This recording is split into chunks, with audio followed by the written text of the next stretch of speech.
I'm Are we on? recording. Yep. For me. Awesome. So you guys should see the welcome handout. Hello and welcome to Blades and Blasters' first Star Trek Adventures campaign. This campaign will chronicle the adventures of the USS Dharma, designated NCC 72217, a Nebula-class starship launched in the year 2371. The Dharma is under the command of Captain Nobunaga, played by Teknak, and is currently at Narendra Station preparing for a maiden voyage. En route to the USS Dharma are recent graduates from Starfleet Academy reporting for duty and accepting key roles on the starship. I would like to thank Modifius Entertainment, creators of Star Trek Adventures, and David, a Roll20 user, for authoring the character sheet and answering my questions about it. Now, without further ado, let us boldly go where no one has gone before.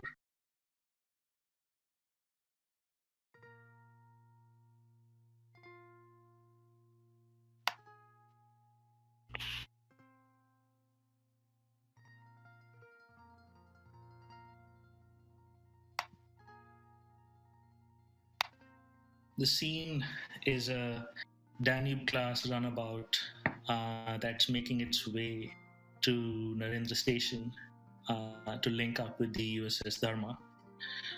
On the runabout are Flight Officer Salis Jakima Kirki, played by Florar. Security Officer Rinan Chon, played by Ghost. Engineer Boss Hogg, played by Ian Wolfe. Science Officer Amara Zoet, played by Snapdragon.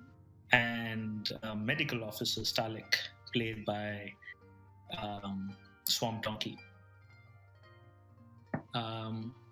You guys can introduce your characters and kind of speak a little about yourselves before I cut over to Captain Nobunaga on the USS Dharma. Go ahead, Boss Hog. Captain goes first. No, I will cut over. I'm not here. Oh, you're not here. He's not here. Yeah. Oh my god. Okay. My guy is Boss Hog. He is a Tellarite. Long story short, he grew up on his home world, and he was a country bumpkin for the most part. His family was allocated to agriculture and strip mining and stuff like that, but he didn't like that, so he rebelled. He always had a passion and a knack for tinkering with things and fixing engines and stuff like that. So he basically evolved into what's going to be one of the ship's engineers. He's typical, I don't know what Tellarites are the equivalent to, space dwarf, orc, pig, goats, whatever. They're very dour and very upfront and open, always got that tension about them, very confrontational, but it's usually more ways of coping. They're very, very terse and hardcore emotionally. But he won't ever admit it, but he actually likes what Starfleet has to offer, and he hopes to learn a lot more. Maybe one day he can go back and get his parents out of poverty, because after all, they spent all their coin on getting him into Starfleet Academy, so he's kind of trapped in a catch-22 situation. But that's Boss Hog. He's basically looking at everybody on the shuttle, sizing them up, just like, Excellent. Who's next? Stalik will go. So Stalik is a Vulcan. He grew up on the Vulcan home world. He was always fascinated with other species and how their organic makeup or information about them can make him a better medical person, even as a small child. Very logical, probably almost to a fault. About as close as you can get to emotionless as it gets. Not to say that he hasn't bonded or made a few friends along the way, but it's definitely not his objective. His objective is become the best medical person anyone has ever seen. And in that, he also hopes to, save as many people as possible. The needs of the many outweigh the needs of the few in his eyes. And that's pretty much Stalic. I can go next. Do it. So, Salus is a joined Trill who was raised on a diplomat starship for the Trill and several other races. Her parents tried to bring her up so that she would become part of their diplomatic society on the ship, but she didn't want any part of that. So, with not many other options being given to her, she left for the flight academy. She's still not entirely sure what she actually wants out of life, but she figures she can find it somewhere in space. Awesome. Is it just... Oh, we got Amara, Zoet, and me, correct? Mm-hmm. I guess I'll go next. So, Renan Sean was born on Beta Z. He's a Betazoid. Typical stuff of Betazoids, pretty upfront people, honest, pretty hardworking for the most part, but they work hard and they party hard. He sort of valued truth and that honest upfront stuff even more than other Betazoids did at a young age. He was always trying to find out people's business and figure out secrets and find the truth behind things, and that sort of drove him to sort of enlist with Starfleet in a security position. And Betazoid, he's very social and very energetic, almost boisterous. He tries to get on well with a lot of people and interact with a lot of people. People from Betazoid Beta Z are very social. Enjoys a good time, but when he's on as far as it goes for work. He takes his job very seriously. Awesome. And finally, Amara Zoet, played by Snapdragon.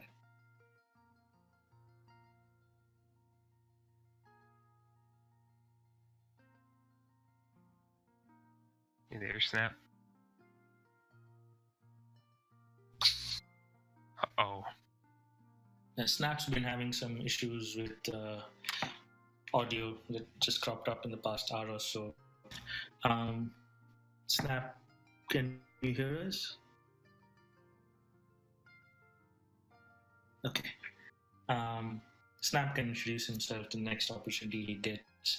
In the meantime, we shall move the scene to the USS Dharma. It's the bridge of the USS Dharma, and on the bridge is our indomitable Captain Nobunaga. Go ahead and introduce yourselves. Captain Oda Nobunaga is from a ancient line of feudal nobility from Japan on Earth.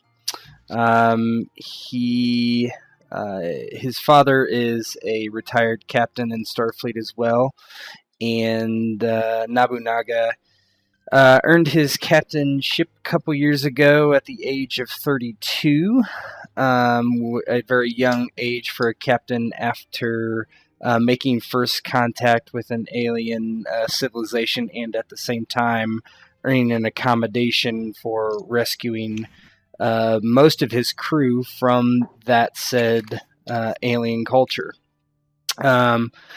For the last, for those years, he has been the captain of the USS Dharma. Personality-wise, he is fairly no-nonsense captain, but treats everybody with respect and honor, as he does still follow some code of Bushido that has followed his family through the generations for some 700 years since Sengoku Jidai. And that's Captain Oda Nobunaga. Excellent. On the screen, you'll also see Commander Singh, Commander Singh, also known as Commander Ranjit Singh, is the XO on the USS Dharma. He will be played by me in certain roles, more from an advisory perspective. It's I know folks are not a big fan of GM NPCs, but I want to try something where rather than saying things through the GM's voice, I would like to try and do it through a player's voice, bringing certain things to everybody else's attention, whether they wish to act upon it or not. And I thought an XO would do that best. Um, Commander Singh comes from a long line of Starfleet officers. His father has been a captain on a starship, and so has his grandfather. He's a brilliant tactician. No nonsense, drives the folks on the USS Dharma hard, pushes them to excellence, and he sets his own bar of achievement rather pretty high, and always tries to achieve it. But he's also there to, provide a friendly ear to folks on the ship. Help them navigate the rigorous life on a starship and the loneliness of space. Cool. I shall now move the scene back to the Danube class runabout. Some open role play between the characters on the runabout as you guys are en route to the USS Dharma, possibly excited or nervous about your first starship assignment.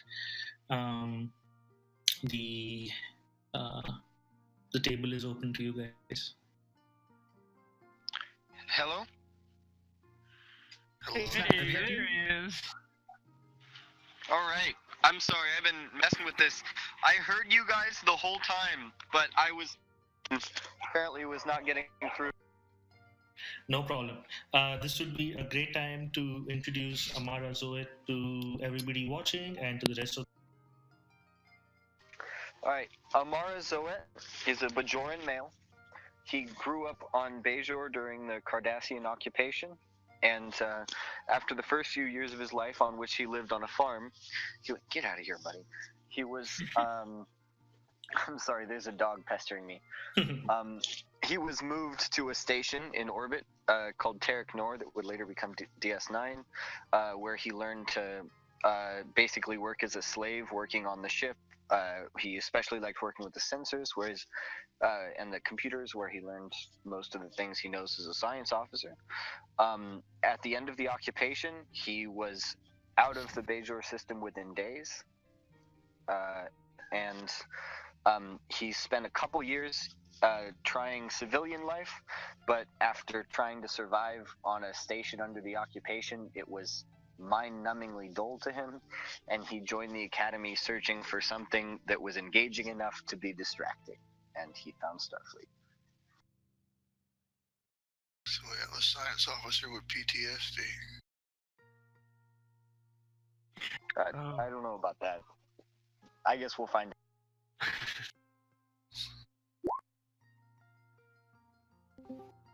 Excellent.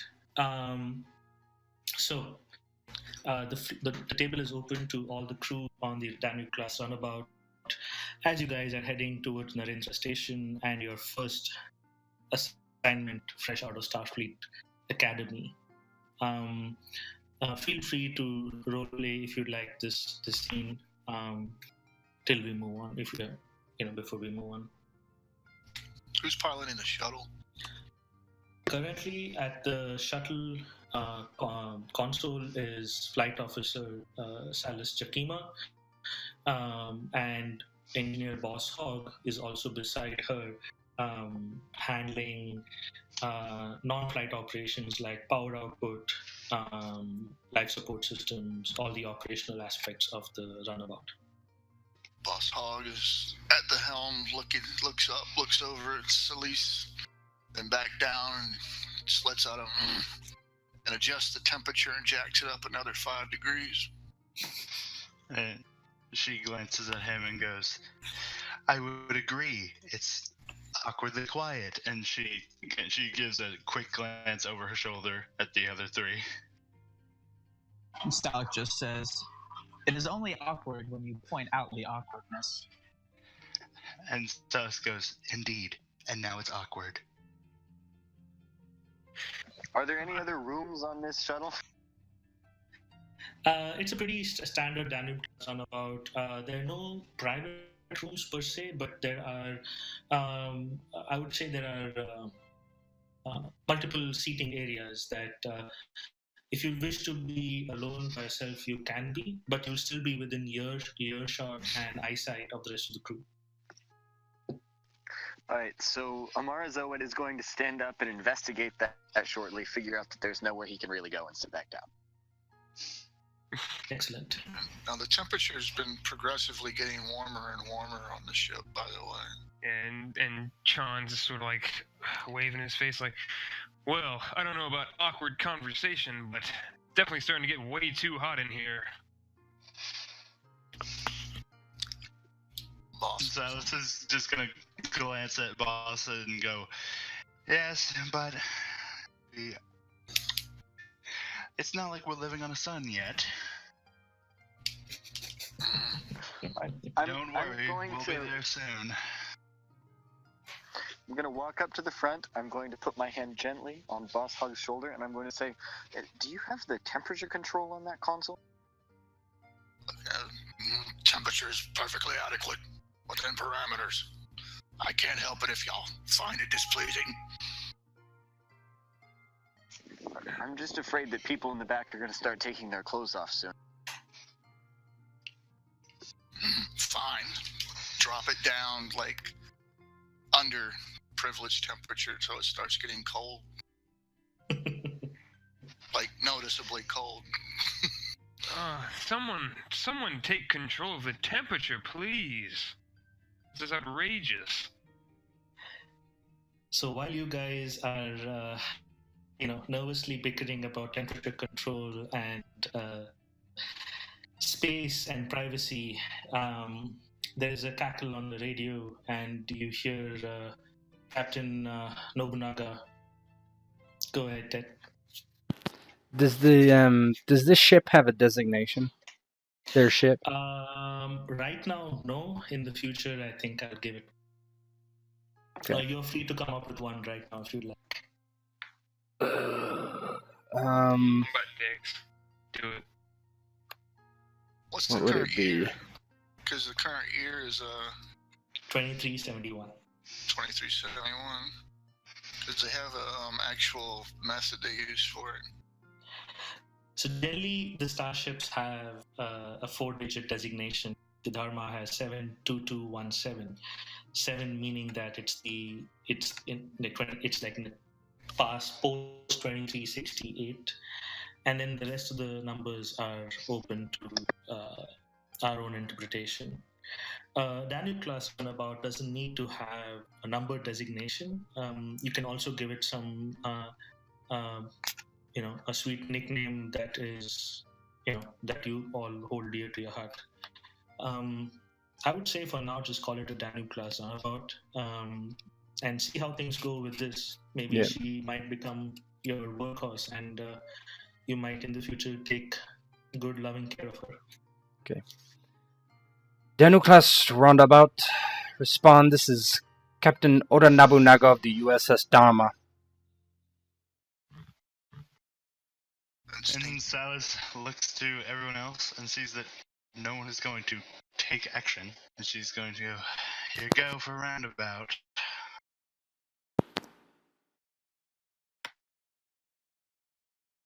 Say that again. She's just going to say, here you go for a roundabout. Your go for roundabout, man. Yep. Which means, go ahead. And Captain Nobunaga states, I need you to change course. Xerxes IV. And he pauses for a moment, allowing you to punch in those coordinates or whatever. It's a Class M planet. There's a distress signal. There's a Federation science team stationed there, and I need you to go check it out.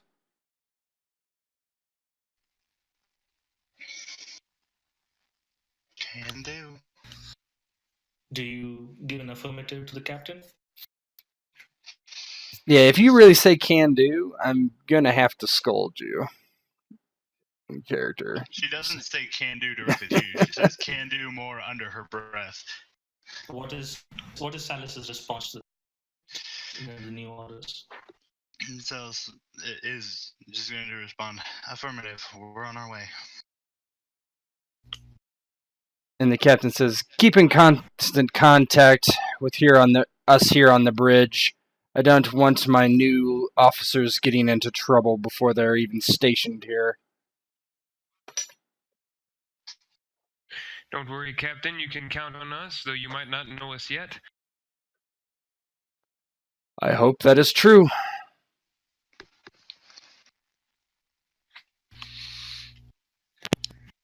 Whenever that line is cut with the captain, I'm probably going to complain about the temperature again. Excellent. So you guys now have access to the handout that says Captain's Orders. You need to change your course to bearing 287 Mark IV. Your mission is to rescue the scientists on Xerxes IV, which is a Class M planet. You're not quite sure what the grave danger is that they are in, but you are Starfleet officers, and there's nothing that you folks cannot achieve if you put your mind to it. So, changing the bearing of your runabout, you continue to fly towards the planet for the next couple of. I'm going to use current timekeeping terminology, not making it too technobabble. Mhm. Next couple of hours, and you all come to Xerxes IV.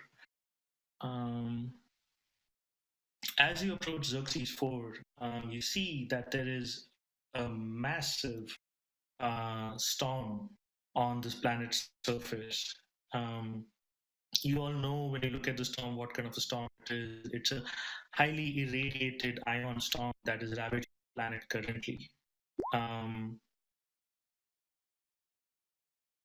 Yes, you do have scanners on this ship, and the scanners indicate that it's an ion storm that is currently ravaging the planet. You are safe in your assumption. This is what the science officers on the planet need to be rescued from. Just by the sheer scale of it, looking with respect to the planet, you can see that the storm is pretty much till from where you're seeing it right now, pretty much all the way going to the curvature of the planet. So it's a pretty massive storm. Where is the location of the science team? Yeah, I was about to wait for the right moment too. Boss Hogg is, he's formal as far as the captain goes, but as soon as he's off, he'll immediately start begrudgingly be like, I don't like flying blind in any situation. And he'll hand wave casually the course corrections. Then he'll start immediately searching, like computer, tell me what you know of Xerxes so-and-so science team. Look, has anyone heard of this people? What type of operation do we have down there? And basically try to find information on what we're walking into. So nobody else in the runabout currently know anything about the science team that's on Xerxes Xerxes IV. That being said, you are seeing on your ship sensors the distress signal, the beacon blipping. How do you say? Continuously. And as you pilot the ship, you can see that if you basically set your course for the beacon, you will be able to get to the science station. Let's But do it. the wrinkle in the problem is that the direction, the path will lead you into the storm that is currently, as you can see, on the planet. So is this team here? Are they already being covered by this storm, or is it not?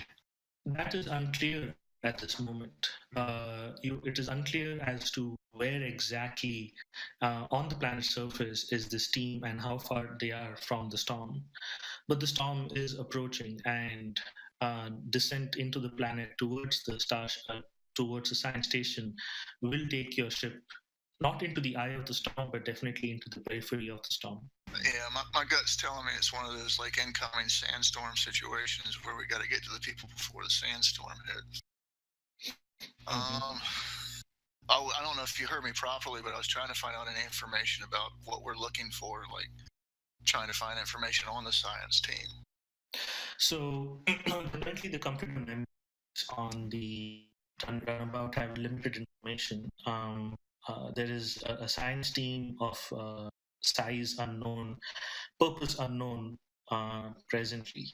Facial recognition, any kind of image is what we're looking for? Yes. So there is no other inhabitants on this class M planet. The only sentient life forms are the science team.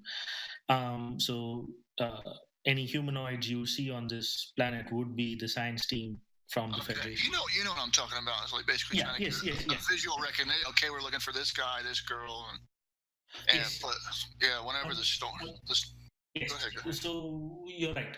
You don't have complete information. All you know is that there's a science team on the planet. You will have to land and investigate and find out further. The runabout does not have the advanced computer capabilities and memory banks to hold all the information pertinent to the mission currently.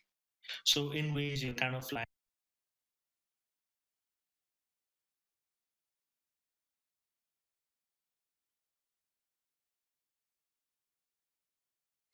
everybody cut out on. Nope, we're here. Oh, he cut out. Oh, did you get my last part? No, it says basically, and then it went to silence. Oh, okay. So basically, you guys are flying in blind. You have no clue as to the size of the science team, what they're up to on the planet. All you know is the planet. The planet is uninhabited. The only humanoid creatures on it are the science team.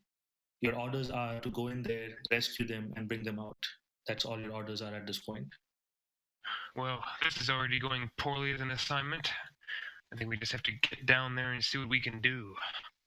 I'm looking around. Go ahead. Can I use the sensors to get like really intensive scans of the storm and see if I can find like a safe path through? As I'm leaning over Boss Hog and working with his console with my torso like uncomfortably close to his face. Yeah, you're basically reading my mind, because I was about to say, since we're color coded, I would have turned and looked for you and went, "You there? Tell me what you know about the storm," and immediately start crouching down and trying to work on a reroute, because if I know what I'm working with, I might be able to boost powers to the shields to help us get through it. Excellent. So your sensors right now, you can run hold on. A control plus science task. I would say reason plus science task. Let me roll that for you. As you're doing that, Silas nods and she goes, "If we know how to get through it, it'll be easier. Much easier. You just keep us on course. I'll do the rest." Yeah, you're doing the rest.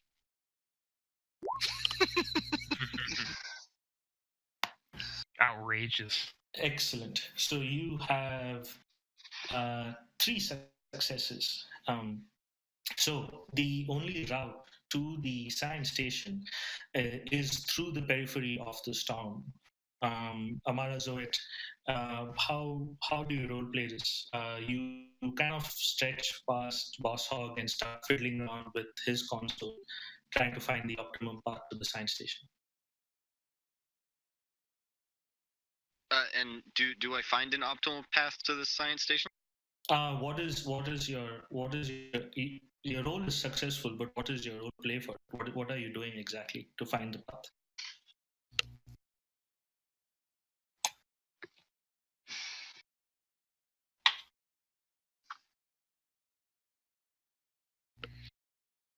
being quiet and using that big brain.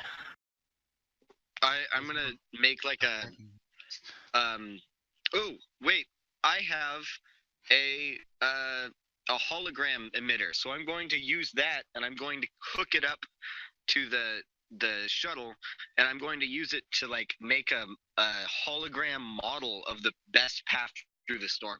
Spicy. Excellent. Awesome. So, Celis and Boss, you see Amara lean in and create this hologram projection 3D model of the storm, and you now see quite a bit about the storm. The storm is huge. Anything down there in its path is going to get destroyed, and it is not a matter of if, it is matter of when. You have a course laid in. Unfortunately, the course is going to take you to the periphery of the storm and is going to bring this shuttle into some amount of danger. Salis, you have 2 successes, so I'm going to be adding that to these momentum pool.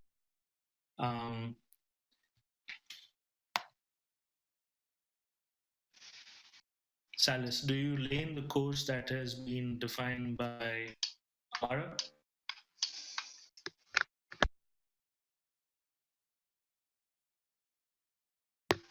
One more time, I didn't hear.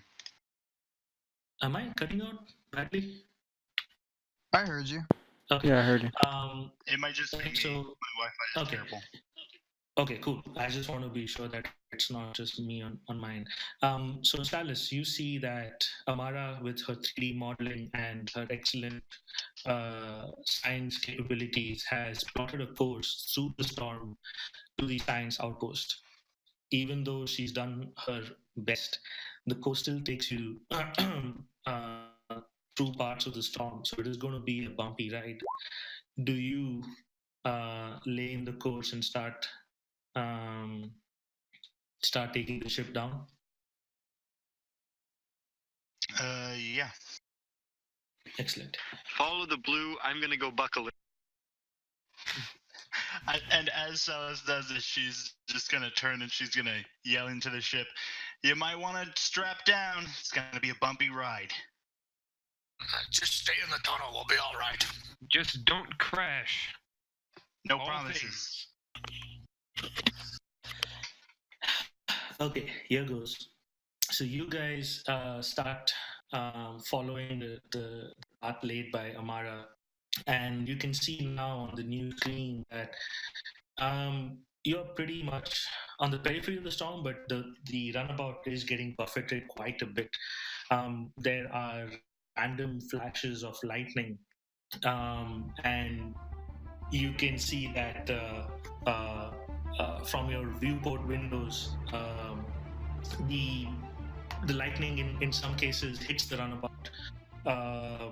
You start seeing flickering on your control panels.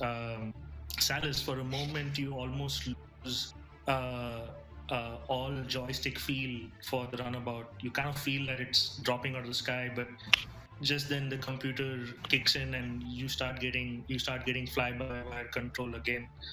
I need you, Salis, to make either a control plus con or a daring plus con task as you pilot the ship.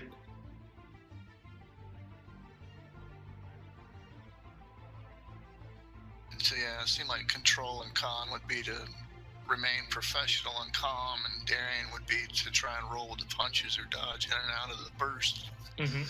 Yeah, I see what you're doing. You're trying to get the skills associated with us so we know how to roleplay what we were trying to do. Yes, exactly. Roger.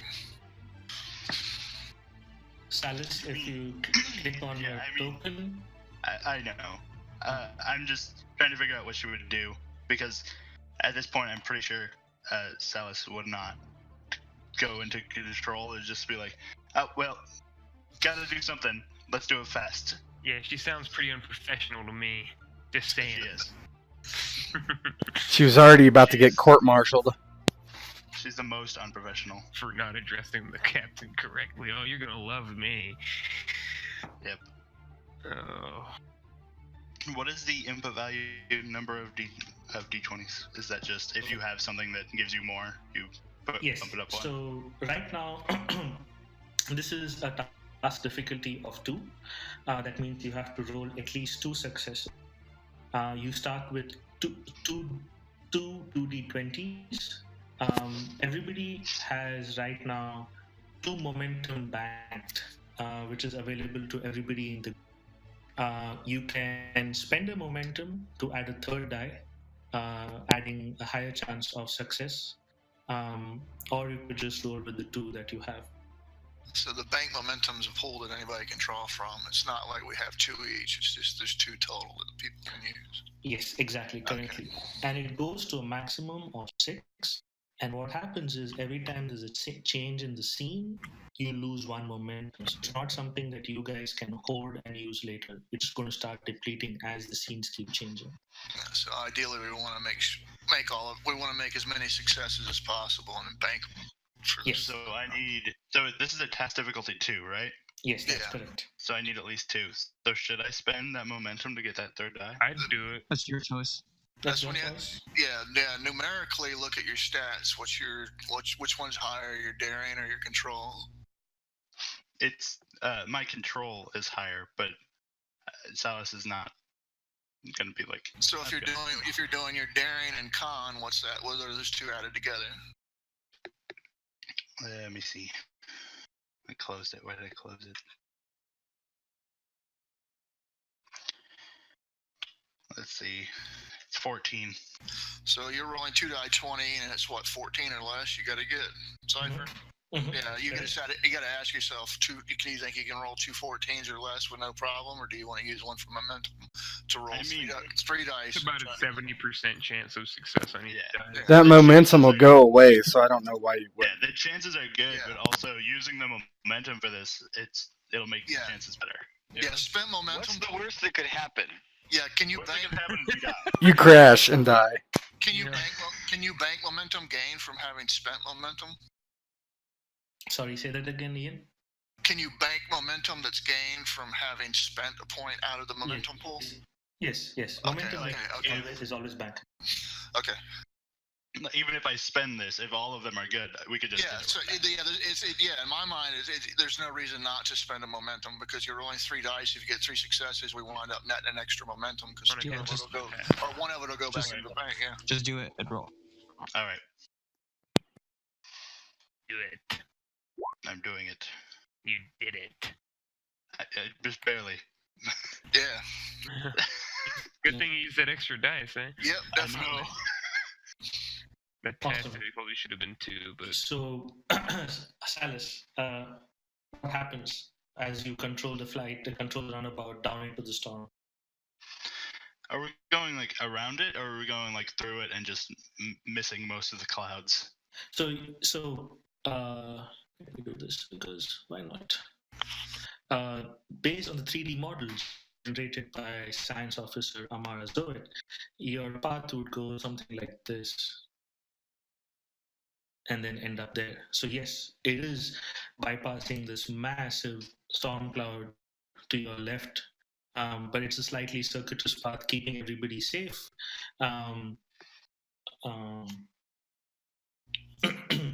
But also taking a little longer to get. She probably does this like really stupid maneuver where she takes this like turn through the clouds like way too hard, just barely missing the clouds and like nearly tilting the ship all the way onto a 90-degree angle. Before it all evens out and they're like back on track again. And then she turns, she goes, I really hope everybody's strapped down. That was outrageous. We did it. I would like to unbuckle and walk up to the front and I'm like wobbling back and forth trying to keep on my feet and be like, wait, I think I messed up. Awesome.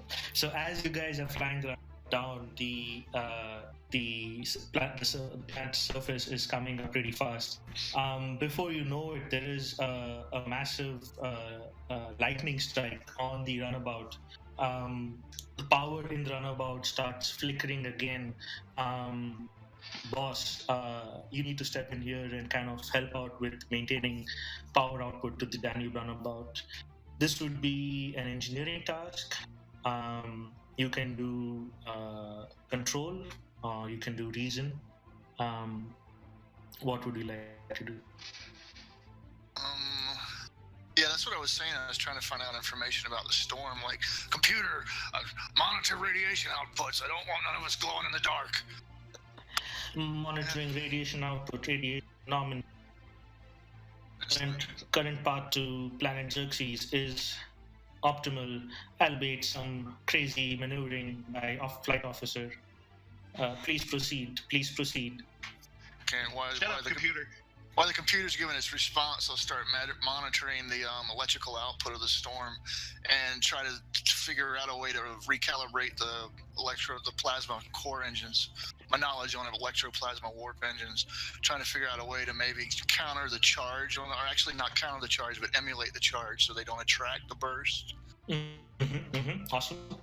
And first priority would be trying to reinforce the shieldings, if anything, try to make things easier for our descent. And the second, if you're saying that power's going out, then yeah, he'd definitely, realize if he overstepped. He would use reason over control. He would fall defaultly to his brain acting on stuff. Excellent. Like, in his way internally, it'd be like, oh, there's got to be a way around this. You said this is engineering? Engineering plus control or reason, whichever one you choose. And what's the difficulty? In your case, it's the task difficulty 1. Okay. Just roll the 2. Do I have an applicable focus? I believe you did. You just said something about electroplasma core? Yeah. Yes. Outrageous. Excellent. You succeed without any issues. As the lightning strike hits the runabout, there is a moment where power starts fluctuating, and you see Boss furiously working on the control panel, dispelling the charge and basically keeping the electroplasma coil in sync. Excellent. So you guys now have 2 momentum banked. Let me just... Seeing how we don't have a CEO on the ship speak freely, be like, I recalibrated the ship's shielding to emulate the positronic outflow of the electrical disturbance. We should have a much smoother ascent, in theory. Excellent. So you guys pass through the storm clouds, and suddenly all that buffeting and lightning strikes, and all of that gives way to a calm atmosphere as you bring the craft down to land. And you see that as you come down, you're basically going past a set of a small mountain range. Let me show you the mountain range. And you see on your console that the science station ping is coming from one of the lower hills of that mountain range. You figure that somebody would place an outpost there because it's in ways easily defensible from, say, local. Though there's no sentient beings, but still there are animals and other naturally occurring predators. So something on top of a hill that's easily defendable makes sense, and you guys know that is where you need to go. Hold on. Gotta narrowly avoid those geese, though. So the whole time all that was happening, Stalik has not only not said anything, but his expression really hasn't changed from his seat. He's kind of just observing the way everyone's interacting on the ship.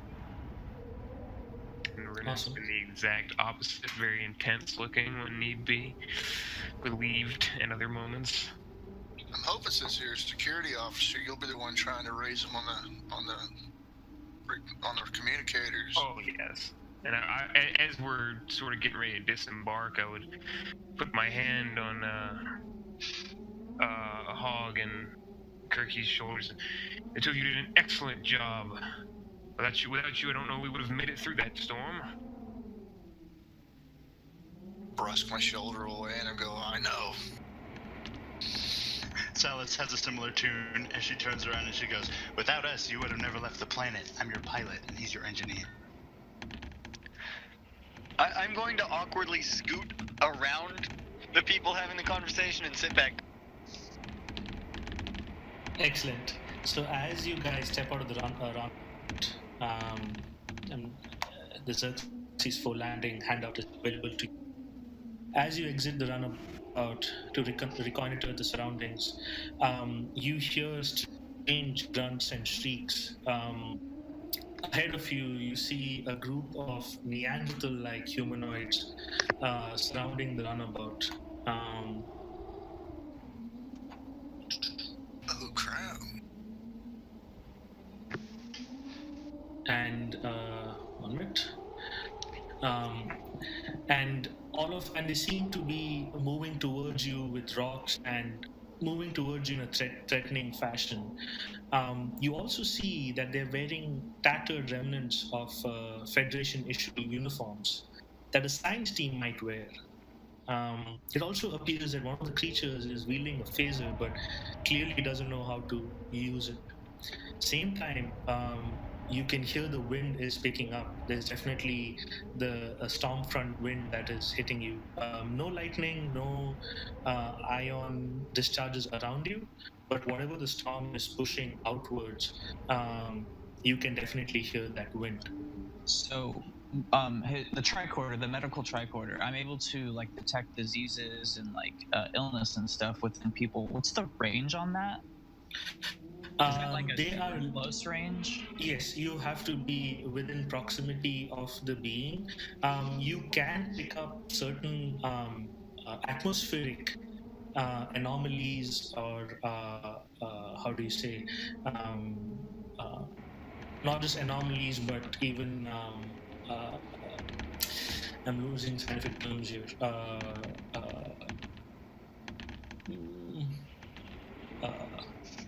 Including things like detecting different types of flora and fauna, but these beings are a little too far from where you are to get an accurate medical reading as to what their condition is. Yeah, because even the tricorder with a generalization of the immediate around the atmosphere immediately around you, as far as personal stuff, you usually had to hover over. Correct. Yeah. So part of this exchange is to get used to combat within the system. Clearly, these Neanderthal-looking humanoids are moving threateningly towards you guys. Your tricorders would pick up that they are humanoid and that they do have Neanderthal-like qualities about them. So this is So this would be this would be I was about to say this would make them primary human DNA if they're Neanderthal. Yeah. So John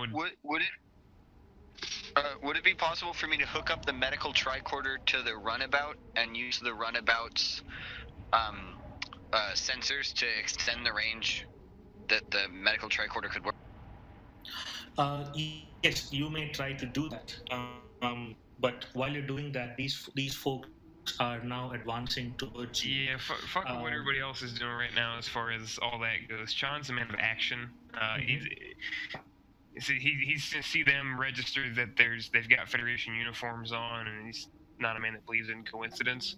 It's just phaser set to stun. This may be some members of the science team that are suffering from some ill disease, and I would get my phaser out, set it to stun, and if they're in range, I'd like to shoot at one. Sure. Probably the one with the phaser. Excellent. So I would say that you are right now in medium range, which means you can definitely fire your. And the one with the phaser in its hand would be this person, with the red dot on it. So that's who I'm going for. Excellent. So this is how we generally do combat. Most often, the the PCs take a turn unless I choose to expend a threat to allow the NPCs to take a turn. In this case, I am not. I'm allowing you guys to take a turn first, and it's going to go back and forth. So Renan is going to take an action first, then one of the humanoid entities in front of you, and then it comes back to you, and back and forth it goes. But before I do that, I know Renan is going to engage. I know Amara wants to go back into the runabout and hook up the tricorder to get better readings. I just want Oz, Stalek, and Ceres to consider what their actions are going to be. You don't have to state it right now, but take some time to consider it. So, Renan, you can make a phaser attack. Your minor action, I would say in this case, was are you going to you have a minor action when it comes to combat, and some of your minor actions would be aiming, drawing an item, interact, movement, prepare, and stand. In this case, I would say drawing your phaser out because it wouldn't be out in your hand since you just landed on the planet. So you draw your phaser out and go ahead and make a phaser attack. All right, and how would I do have phaser specialty as? Yes. So I'm going to build that into the sheet the next session. For now, if you roll anything under your security, it'll be 2 successes. Okay.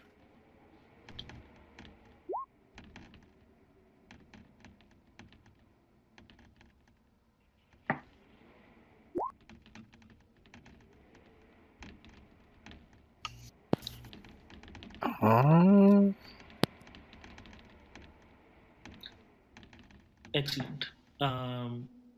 So you, the task difficulty was you succeeded to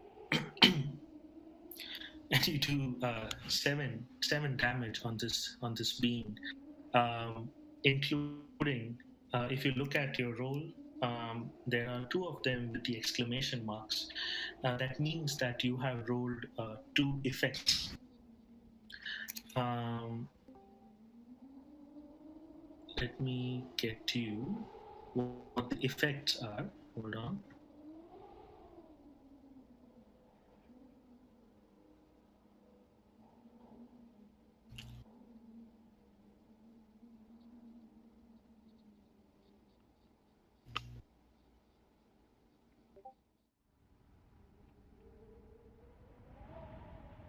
So in your case with the phaser, there is an area effect. The the attack affects a wide area and can affect several targets at once.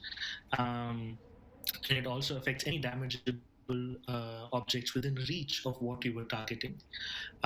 Would you like to roll this area of effect in addition to your damage? I sure would. How would I roll it? No. Since your dice has those 2 effects, and it automatically goes into play with your phaser. So I would say the way you shoot your phaser is you end up stunning this creature who you shot at, and this creature also takes some amount of damage. What you see is you wound this Neanderthal humanoid quite clearly, and this one also gets wounded a bit. The turn now goes to them. They're going to try and attack you guys with a stone. So this Neanderthal in amazing, awesome. So this Neanderthal tries to throw a stone at you, Renan, and the stone completely goes wide. Not only that, you can clearly see while it tried to throw a stone at you, it ended up like pulling a muscle, and it also hurt itself further.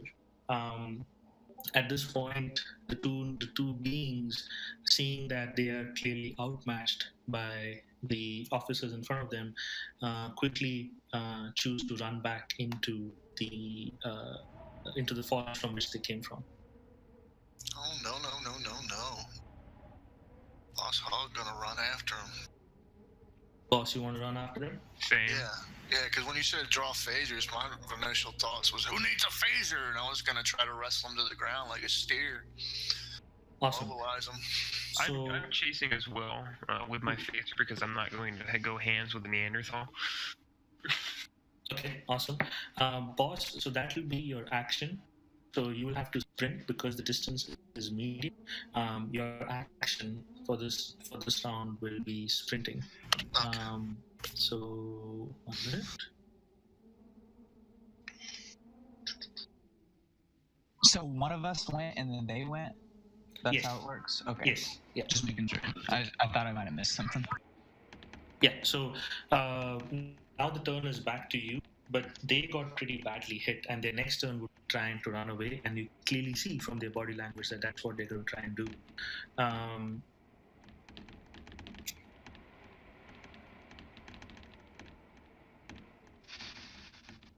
Okay, cool. So yes, boss, your task for this round is will be sprinting after them. They're going to start running also. Salis, what would you like to do at this point? So, Salis turns to Stalik and she goes, that probably wasn't the best idea, as she watches the other two run off into the forest. Maybe, I don't know what they're gonna find out there, so I'm just gonna stay back here and I'm gonna make sure that the engines stay going and nothing gets onto the ship. Excellent. Stalik, anything from your end? Yeah, Stalik nods and he says, makes very little sense to chase people off into those woods. But they may be in danger. We may have to follow. Can I jump in and say they should have just shut the doors? Sorry, what was that, Amara? They should have just shut the door.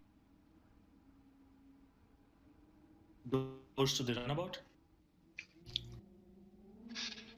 Yeah, I'm sorry, that was in character. I turn to Stalik and I say they should have just shut the doors. I see.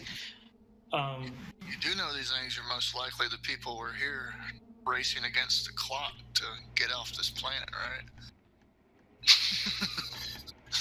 Well, that's the idea. It's so that once you two are done racing against the clock with what you are doing, you can get back with whoever or whatever has survived, and we can leave as fast as possible. Cool. Okay, so Amara, you wanted to hook up the tricorder and get a sense of these beings, correct? Yes, that is what I would like to do with my turn. Excellent. I see you have dropped off roll 20. Is that correct? Yeah, I dropped off roll 20 because I thought everything dropped out for a little bit, and I thought that might have been what was causing it. I can jump back on. No, that's fine. I just want to confirm the night. I'm just confirming. So yes, so in this case, you would have a task difficulty of 3, hooking up your tricorder to the runabout's scanners. Now, keep in mind that this is a runabout and not a starship, so its scanners are limited, and they're not the best. This is meant to be a transport ship, not a science vessel. So. Okay, I understand that. Would a sensor system's focus come into play here? So I'm going to say that this would be a reason plus science roll with a difficulty of 3. Would you like to spend a momentum to increase? Because right now, by default, you have 2 d20s. I whisper in your ear, yes. I'll spend a momentum, yeah. Okay, excellent. Yeah, just let him. Yeah. And your applicable focus is sensors. Yes, amazing. And so, keep forgetting to. So yes, you do unfortunately do not meet the task difficulty required to hook up the sensors. You do hook it up. There are no issues with the hookup. However, your power output of the sensors and the information it's gathering isn't sufficient enough to get an accurate read of how many such creatures are out there or what is actually up with them. Yeah, roleplay wise, it could be whatever modifications I made to the engines. Could be, restricting power or whatever. Sounds good, Amar?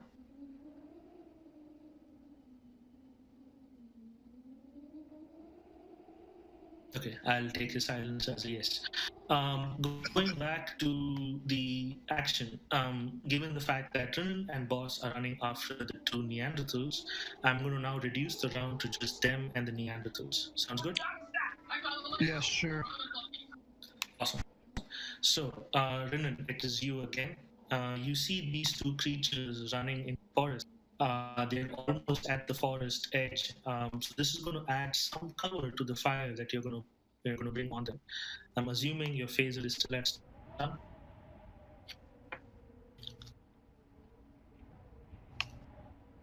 Goes. I'm sorry, I apologize. What were you saying?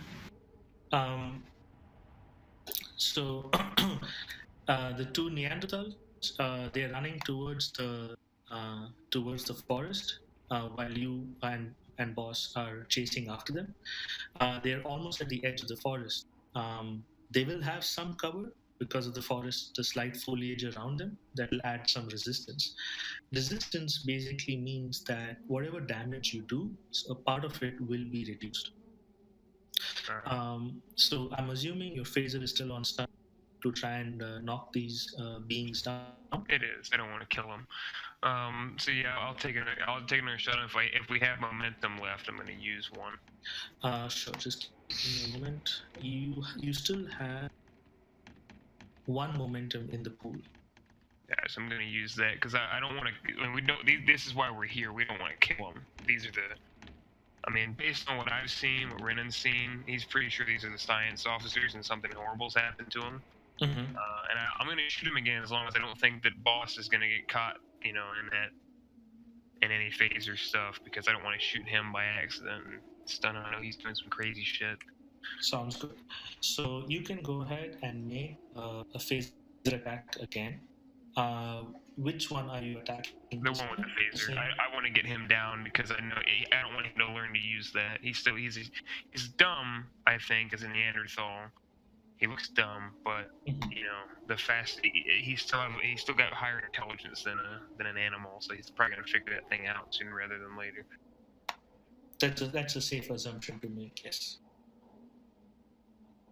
So use momentum to get 3 d20, correct? Yes. That's pretty garbage. So. But that effect though. My God. Yes. So you guys use that last momentum. While you're running and you're trying to shoot the phaser. What happens? So we're chasing, and I'm sort of falling a bit behind Boss because I didn't expect him to take off. So I'm a few steps behind, but I'm pretty close. I'm probably got a longer stride than he does, and so I'm taking shots at these, and I hit it. Based on that, I hit, correct? No, you do not. Because your success is 1 while the task difficulty was 2. So as you're running the phaser stuff, the specialty. Let me see. Didn't roll low enough. No, you didn't roll. So if you hover over that side, you will see that your rolls were 6 and 16. So only the 6 actually counted, and even that was not looked for your security. Oh, I was just referring I have a focus as hand phasers, and I didn't know if that applies at all. So how the focus works is that with the focus, if you roll anything lower than your discipline, and discipline is basically things like security, con, engineering, command, science, medicine. So if one of your rolls was 4 or under on one of the d20s, it would have generated 2 successes. In this case, you only get 1 success because only one roll was under the target, which is a 6, and even that was not below a 4 for it to be an automatic second success. How are values incorporated? So values are basically values challenge through the game by forcing you to take an action with your value or against your value. Also, they have a play when it comes to determination. Determination is something that allows you to basically, look inwards and get that last bit of inner strength and do something impossible while on the field or on your ship, etc. Okay. I guess I shoot basically all around in there. It's just the foliage getting in the way. I'm not able to hit them. Back to the Neanderthals, they continue running back into the forest, and you see that you're starting to lose them. Coming back to boss, what would boss like to do at this point? Am I within melee range of them? Unfortunately, no, because they're both running away from you. You also get the sense that the flora and fauna do not look very inviting. Something like this should be attempted a little more carefully, because while it's an M-class planet, it does not mean that the flora and the fauna around you. Yeah, one cut or scratch. If they're starting to get into the actual forest proper, I'll begrudgingly grunt out loud and retrieve my phaser and fire a shot. Sure, go ahead and make a phaser attack.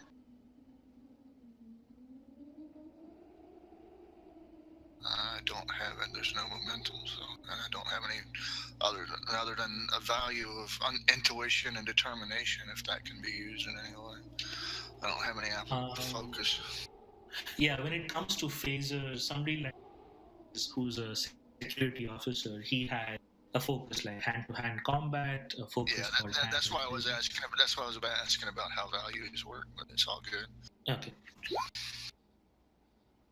Excellent. In your case, you do get 3 successes while you needed only 2. So that's definitely a success. You roll 4 damage. Which one of you are you also trying to target the one with phaser? Yeah, if we can at least get one person back, that would make the most sense. Cool.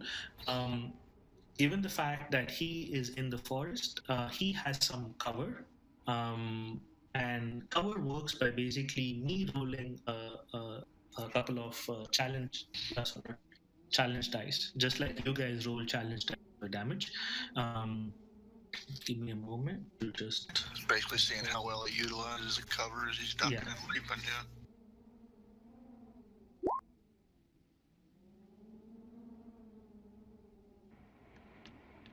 Yeah, definitely. If we get the one momentum, definitely bank it.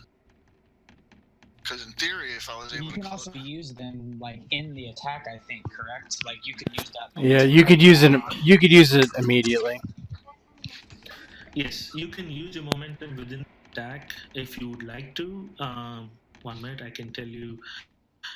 You can do things like bonus damage.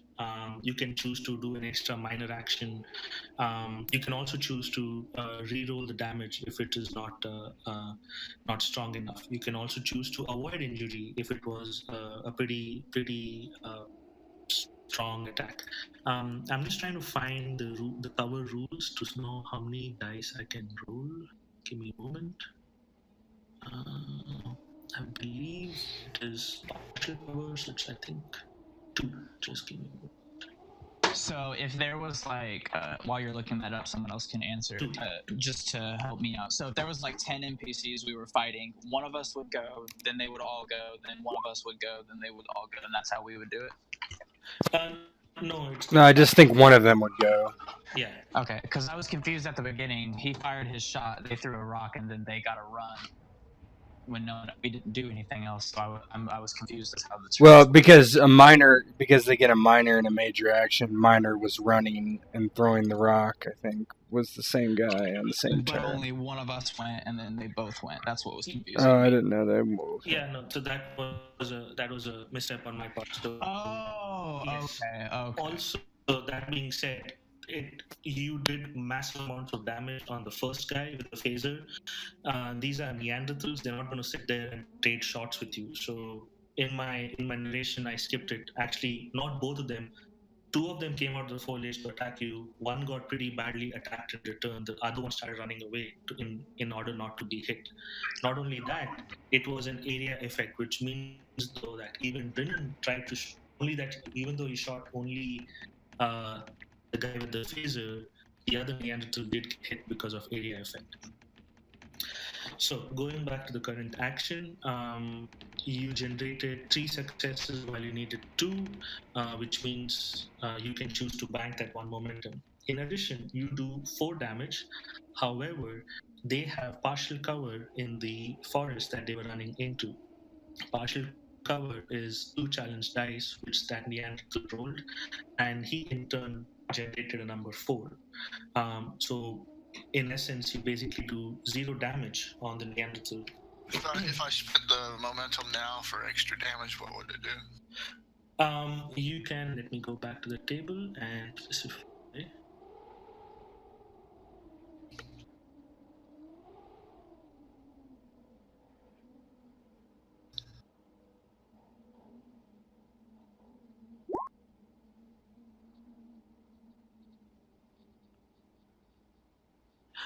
You can choose to spend that extra momentum to add +1 damage.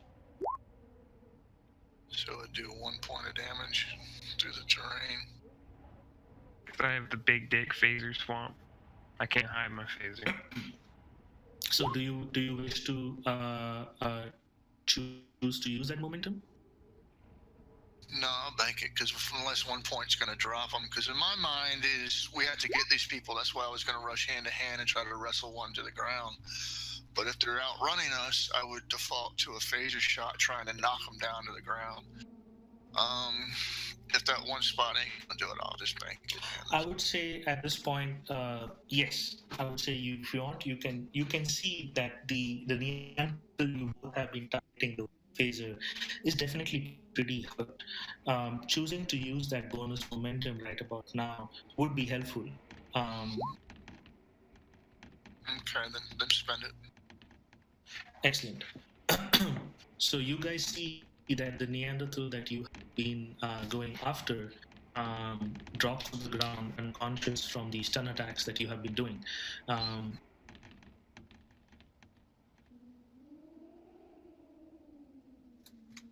At the same time, however, he is surrounded by the fauna and flora. Are you trying to tell us something there? So, what I'm trying to say is you guys can go and try and drag this Neanderthal back to the ship. But he is in the forest, and you have no clue what's in the forest. Or you can go back, talk among your officers, come back with the entire crew, investigate properly, and retrieve that unconscious Neanderthal. What would you guys like to do at this point? I can't remote activate. Are we still in initiative? Sorry? Are we still in initiative? We are not at this point because the only attacker kind of unconscious on the ground. Brennan and Boss are closer to the tree line while the 3 of you are closer to the runabout. Officer Zoid, this is Hog. Alright, I'll run over instead of answering on the call. Who's this? Can you say? Yeah, Hog. We've managed to fell one of the creatures. Is there any way you can transfix our location? It's approximately so many meters away from us. Can you transport him back to the ship? Does the ship have transporters? Unfortunately, this roundabout doesn't have. God, What runabout. kind of shitty fucking roundabout do we have? You guys are fresh grad Jesus from fucking Christ. Probably just an academy, like, based roundabout. This probably was specifically supposed to take us to the main ship.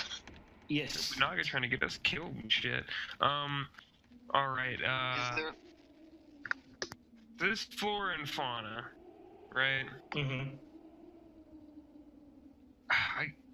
I mean, it doesn't, we've discussed this already. It does not look friendly or inviting, so I would go ahead and, I go on comms and say, Officer Zoet, can you do a scan on this flora and fauna, see if there's, I don't know, something looks off about this place. I don't want to go in there and retrieve that individual without figuring out if it's safe to do so first. Acknowledged. Scanning for offness. Excellent. I would like to 100% scan off. for offness. Sean, look at Sean. He goes, I'm assuming these were once one of your kind. Gods only know what's managed to change them. They appear humanoid. They might be human. I doubt they're beta said, but Going back to Amara, Amara, you do a science roll with what do you think is best when it comes to this kind of a sensor check? I think I would usually do reason, but control makes sense too. Sure, I would say given that the distance you're trying to and the sensor is being a little difficult right now with its output not being currently correctly routed, go ahead with control and science. This is a simple task difficulty of 1.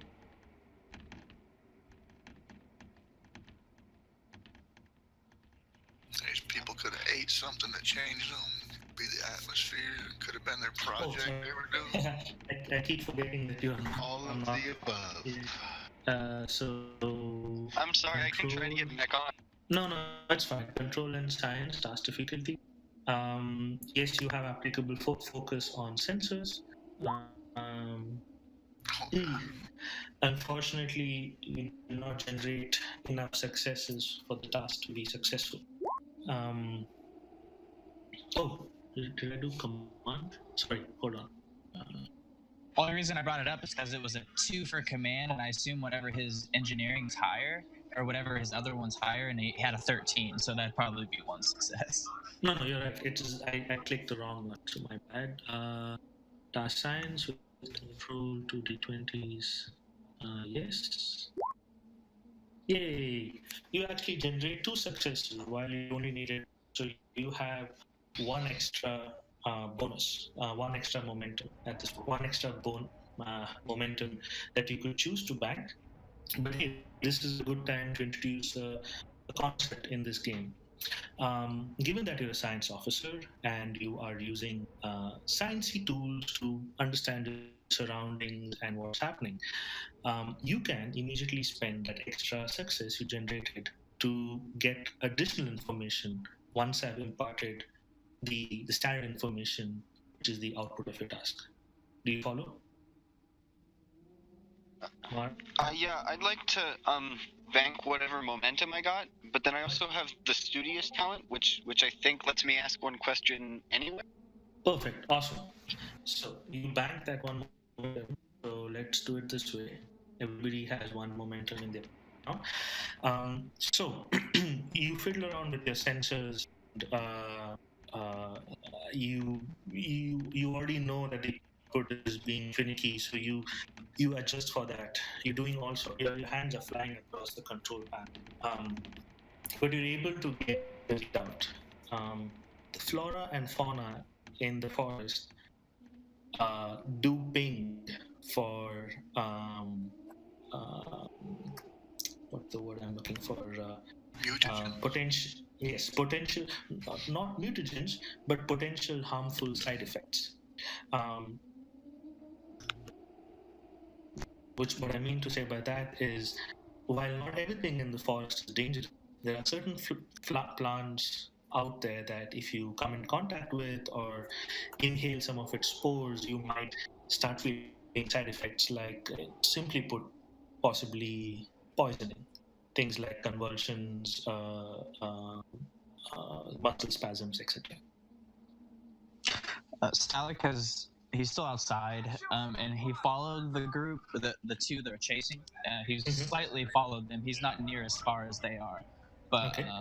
he's kind of standing in the wings just in case anything goes wrong. So Excellent. he's semi-close. He's kind of like splitting the difference between where the rest of the group is, where the two are. Perfect. So that way, if anything happens, you are equidistant. Cool. Exactly.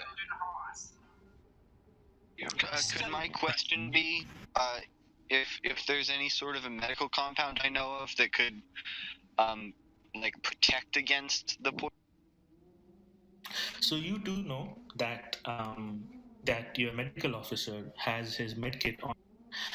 Most often than not, these medkits hold enough implements in them to um, counter effects of things like allergens, poisons, etc., so on and so forth. So while it is possible to be afflicted by the plant and still receive first aid and undo that affliction, you cannot get a sense of what, like, you don't want to get afflicted by something on the field, right? So that being said, if you do get afflicted, there are ways for a medical officer to undo such afflictions. Does that make sense? I would like to click my communicator thing, and I'd say I'd like to communicate with Stalik, and I'd like to say tetrazine toxins detected. Recommend you proceed with caution. And I'd like to say the same to Hog. Wait for Stalik. He knows what to do.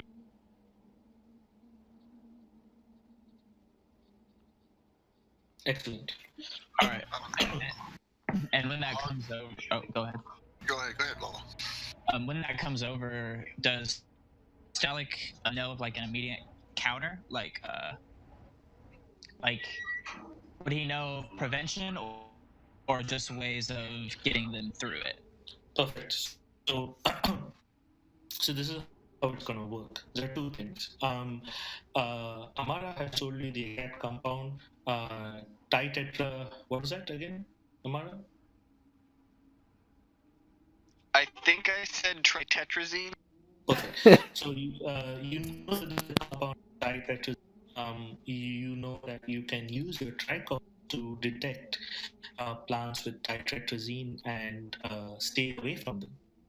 You also do know that in your medkit, I believe it's the hypospray, that if you do come in contact with something like that, with ditretrazine, you can use your hypospray and do a task, a medical task of relative difficulty, not extreme difficulty, but relative difficulty, to cure someone of contact with ditretrazine.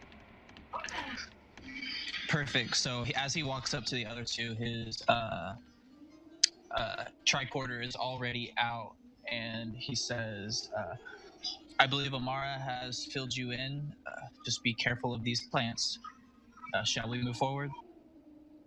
No, not all of us. I think I will go ahead and go forth. And I'm. This is a security officer's thing. I mean. So that is also fine. That is also possible because all of you tricorders. I would say that Amara has explained to you set your tricorders to detect ditretrazine. Phasers on kill, wouldn't that just burn it away? Yes, but you could also start a forest fire if that is what to start.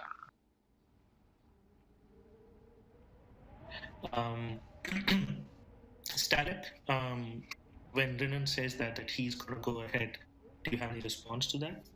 He does. He says, that is not the optimal course of action. In what way? I think that only putting myself at risk instead of the three of us would be the best course of action. Stalik says there is strength in numbers. True, but we could also all get afflicted by what's in the foliage there, and then we'd all have to need medical treatment. The way I see it, you are the medical officer, he's engineering, the two of you are not expendable if in order for everyone else to get back, whereas I'm just a muscle man with a phaser. He says, very good point. I am not expendable. You Betazoids and Vulcans are made from weak stock. We Talarians are hardy stock. Poisons and effects don't affect us. I say, John and myself, we move forward. Work as one, Stalik in the back in case anything happens. Stalik nods and says, when you come back afflicted, I will fix it. Tellarites are actually resistant to a lot of toxins. True. I'm still gonna try to convince Hog not to, if there's gonna be like a role here we can do, because I don't want him to. It's the whole, I have a thing for my core values here where I don't to protect those that hold dear and stuff like that. So I don't want to get them involved in case they're vital, their mission vital. Like, I'm not as important for this. In Renan's eyes, he doesn't feel like he's as important as the rest of the crew is that's here. Cool. Which also brings us to our next thing, which is social conflicts. And this is a perfect scenario because Boss, as he has clearly displayed, he's not someone that he's going to be held back or is going to bow down and not let glory just pass him by. And Renan, you strongly feel that since you're the security officer, you must put yourself in danger above everybody else. So this would be a social conflict. Renan, let me pull up social conflicts and give you some options.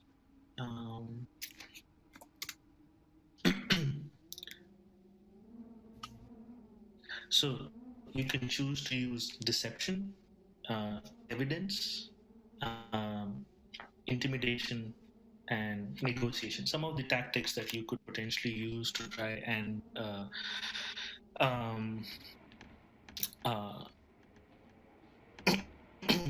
try and convince Hog, and Hog you can try and convince otherwise. So who's going to take the lead? Who's convincing whom? I will, because I'm trying to. He seems dead set. I'm trying to convince him. I'm definitely not going to try to intimidate Tellarite. So, okay. I think negotiation is what I'm going to go for. I'm trying to convince him. Evidence doesn't really seem like it applies, and I'm not going to deceive him.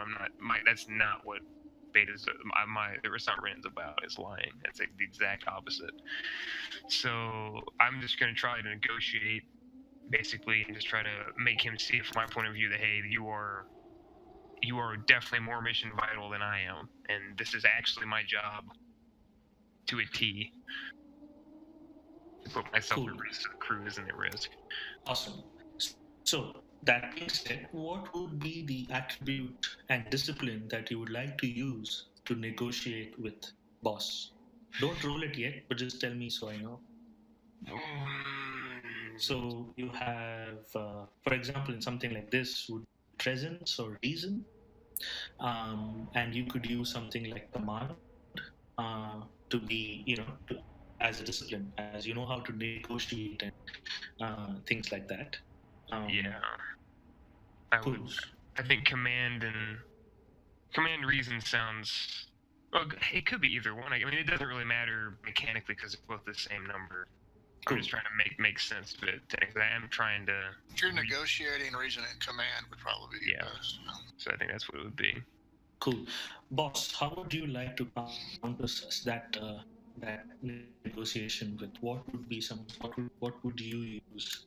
Never said I would counter it. I want to see what he rolls first. So, it's a social conflict. So if you're not going to counter it, then he. So that's what I'm going to get at is, are you going to be in conflict or not? You don't have to roll it. I just want to know. In theory, his would be insight, and his own would be insight and security, because he's basically just trying to look out for everything. Cool, perfect, awesome. So the difficulty of the task, because you're writing it, be a 2, to try and convince boss to stay back.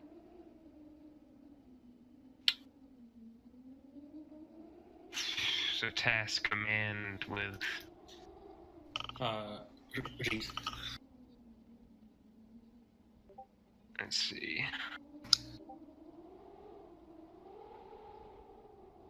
It's gonna be command and reason. I don't have any momentum, do I? There's one in the pool currently. I don't know if I want to use it for this.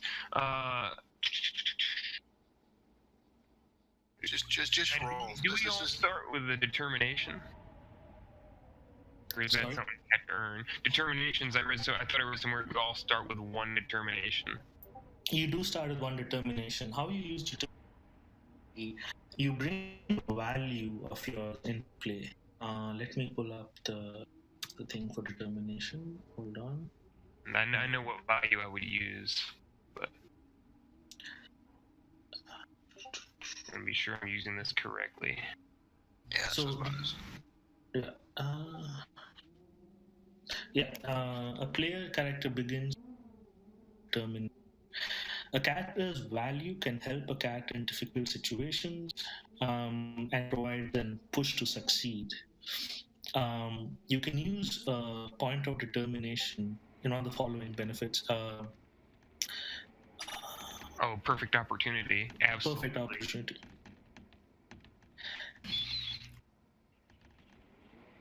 So let me hold it right there. I just want to tell you something about determination. Determination is one of, you only get it once per mission. Like say this would be a mission you're on, and when you go for the next mission, it'll regenerate as per the mechanics.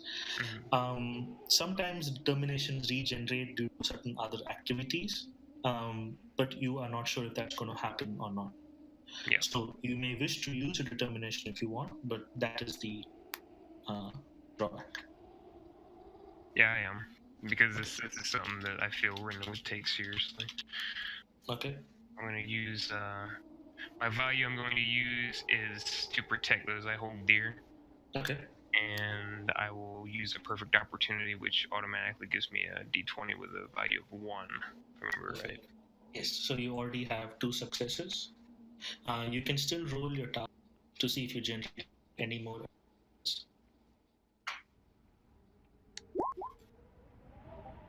I'm glad I used that.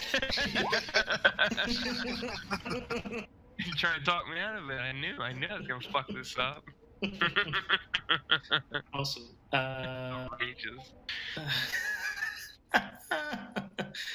Good God, this would be considered contested, so in theory I would have rolled my 2 against his, and whoever had the greater number of successes won. Yes. Okay. But, that is my understanding. If it's wrong, I'll always retcon next mission, but now that is my understanding. Yeah. I'm not doing it because I understand this is all tutorial, so I'm trying to go with the flow. But yeah, in his mind, what stemmed his whole course of action was nothing was being done. There's a storm coming. There's a guy wounded. In his mind, he would have just pulled his phaser out, burnt the plants down, grabbed the dude, and ran. But if you're taking the time to put him in his place, he'll just begrudgingly stop and he'll just look up at you and just, well, do your job then. If you need me, I'm here. All right, just keep me covered in case you see any more of the science crew show up. And he sort of shudders at that. Sort of circles his shoulders and starts walking towards it. So I'm just going to hold everybody right there. Move the attention to Salus. Flora, is there anything you would like to do while all this is happening? I'm just gonna make sure that the engines stay on and that we have a constant way to leave. Also, if I have like a direct view of I don't know if the storm is approaching us, but if I have a direct view of it, I want to I want to like periodically glance at it to make sure that I don't have to move in one direction, or that I should be contacting the crew, being like, we need to get going, and now. Perfect. Cool. So the storm is not. Think of this as a huge storm. To help with role play, think of it as like an approaching hurricane. Right? These things don't instantly land on top of your head. Based on what you saw, I could watch it come towards me. yes. So no, I also want to make sure that you guys don't feel rushed. Like, it is an impending threat, no doubt, but it doesn't mean that you have a few minutes to land on this planet and gather everything and rush back. It's not that kind of storm that is moving like a sandstorm and it's going to be upon you in the next 5 minutes. It's a slow moving massive storm, but it is a slow moving. To me, it's felt like a hurricane that has like a day to hit. Like it's a huge storm that's already causing lots of winds and issues, but we're not like in the middle of it or anything. Yeah. Boss That's how I've like. Boss Hog would make a contested roll versus that, because in his mind, the quicker this shit's over with, the quicker he can get on his ship. Cool. Salis, your actions are noted. Yes, you stay in the ship, keep everything powered on, in ways helping Amara out to ensure that his sensor output is at least streamlined, even though it's being finicky. And you time to time keep checking on the storm's progress towards your group. Okay, moving the action back to Rinan. Rinan, I need you to make. Okay, sorry. Go. Who was that? Would it be possible for me to keep the sensors going so that if anything starts approaching him while he's in there, I can warn him? Sure, I would say yes. If something approaches, your sensors are they are set up to at least give you some forewarning. They won't be hyper accurate because you're still struggling with the power fluctuations, but at least you have some sort of pre-warning if something bad's going to happen. Even a standard motion detector subroutine, yeah. Perfect. And you can kind of hear Bob, kind of grumbling low on his, like, yeah, keep that motion detector subroutine running. Awesome. So Rinan, I need you to make a minute. So you know what you're looking for with your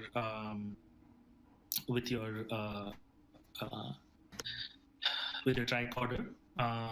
It's a tetrazine molecules that certain plants are emanating. So I believe what you're trying to do is walk up to that unconscious Neanderthal and pull him back out of the forest and towards your group, correct? Yep, I'm trying to get him back in the ship. Perfect. So I need you to make control plus security. What you're trying to do is you're just trying to be as cautious as possible and as aware as possible of your surroundings, using your tricorder that has already been set to detect tetrazine around the plants. This is going to be a task difficulty of 1 because your amazing science officer has what you're looking for. All right, just double check and make sure nothing. Science, bitches. And also at the same time, you know that your medical officer, who's standing disapprovingly behind you, is ready to bail you out if things. All right, and I have a composure focus here. I don't know how that would apply, but I just want to bring that up in case it does. That's a good point. I would say right now you are not stressed because you feel that your team has your back. And you also feel that the task in front of you is easy enough. It's just that you just need to be focused. That's why it is a difficulty 1 task. Oh, baby. Amazing. So you actually generate 3 successes while you actually need only 1. You're free to describe how you go about getting to the Neanderthal and bringing him back.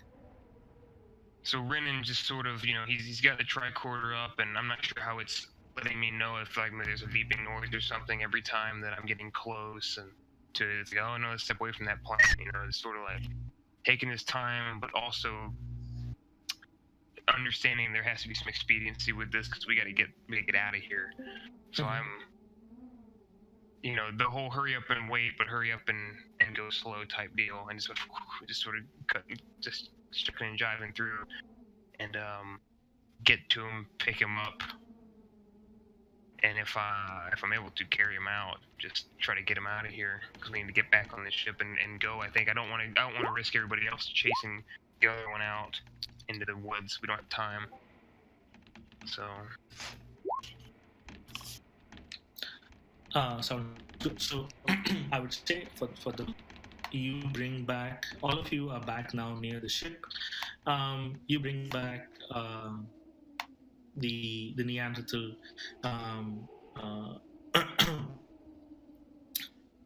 At this point, Boss will hang around outside just in case the other one comes back. Cool. Okay.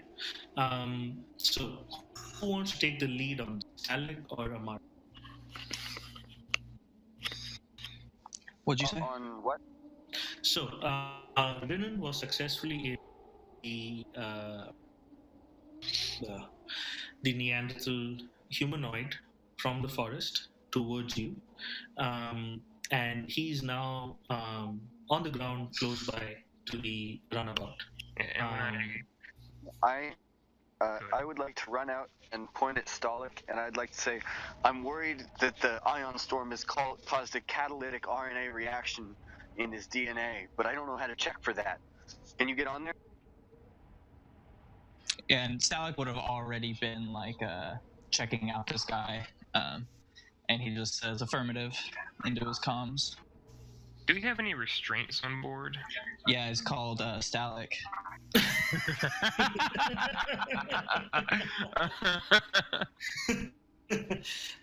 So right I don't now, want you to exert yourself. I don't need you to get tired out. Monitor his vital size and weight and stuff, and you can probably apply an appropriate sedative.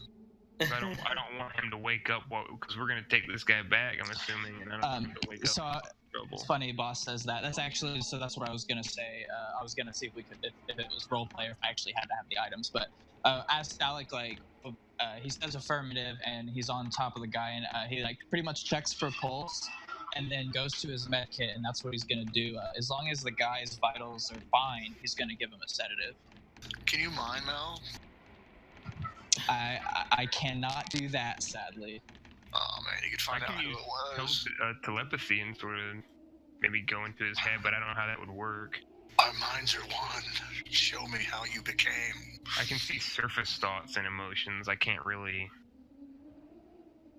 Okay, so let's do it step by step. So first thing, it's a task difficulty of 0, given that you're a medical officer, to check for the pulse. The reason I want to introduce task difficulty 0 now is because it means that you're going to succeed at it anyway, but you do have the option to roll it if you'd like. Because if you generate any successes, even though the difficulty is 0, you can bank those on momentum or use them immediately for some other purpose. In turn, you can generate complications too, right? Yes, that is that is the bad part. Because when you roll d20s, you could potentially roll 20s, which would cause complications. So you, with the task difficulty 0, you something like that to consider. You may choose to do the task, or you can just take it as a successful thing and just take the pulse. I'm totally gonna roll. So it would be control medicine? Yes. Ride the lightning. Vulcans feel no emotion but pride. So I'll have to look.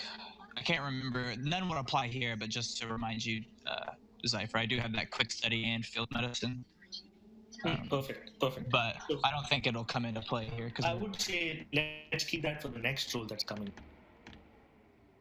Okay, so control medicine. No 20s, no 20s. No whammies. So yeah, task difficulty 0. Yeah, keep forgetting to set that. So you generate 2 successes. 3 it should be, because I rolled a 4, right? But you didn't. What was the applicable focus? There was no. Oh crap! Yeah, you're right. Sorry. Yep. So you generated 2 successes. I think you're going to bank those for now, correct? Yep. Okay, let me just bank those to everyone. Does he have to now for the medicine? He has to be lower than it, right? Unless you want to call my xenobiology applicable, but these are human. No. These are pretty normal. So. Yeah, these are pretty normal human beings. To answer uh, Ghost's question, for you have to be either at or below. So if if the focus was applicable, if you roll a 4 or lower. Cool. So yes, so you are successful at the task, and you find that the vitals are good, but this person is unconscious. Yeah. So Would you then like to? now he's gonna administer, since the person's unconscious and he's fairly certain that this would be easy. And I don't think we would have like restraints on board for something like this. I would say, given that this is a runabout, there are seats, and seats do have what do you call seat belts. If you really put your mind to it, with Renan's help, you could create some sort of a harness to restrain this person, if you would like. Yeah. So that's probably a good idea. That he would Or we to could the just- security. What? Or we just buckle him into a seat. I mean, Yeah. if it's And then for he a would just starship, and then he would just unbuckle it and attack us. Yeah. But yeah, he'll turn to the science officer and ask him to. Is there a way you can restrain this man? A science officer or your security officer? Security, sorry. Okay. Oh, do I have anything on me as far as it goes? I don't think I do. You'll have to like kind of jury rig something with ship to kind of restrain this person. I would say for now, don't worry about restraining because this person is definitely unconscious. I would say move forward with your examinations and understanding of what's really happening. That Perfect. said, I'm gonna look around the runabout to see what we've got that I can rig up. So Sure. Yeah. I'll go inside and take a look. Give me a minute. Do what you need to do. Perfect. So then Stalik will pull out his medical tricorder once more and do a more thorough check on this individual. Perfect. So this is going to be rather difficult because you have no clue, with very limited knowledge as to what's really happening. So first of all, to begin with, Amara made a comment. What was that comment about RNA? I said I was worried that the ion storm caused a catalytic reaction in their RNA strain.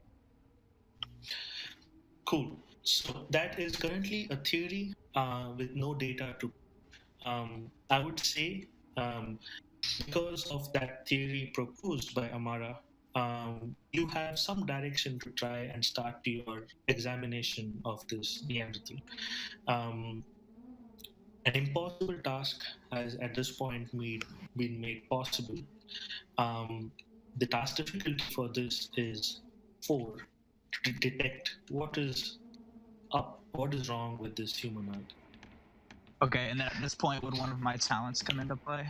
Sure, let me take a look. Minute. Display talents. I think it's quick study that day. There was 3 of them that I was gonna take. I need to reread the 2 that I did.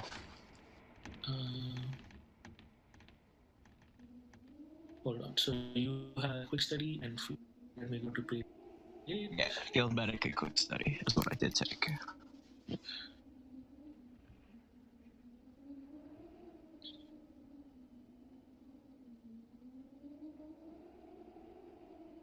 He has SARS.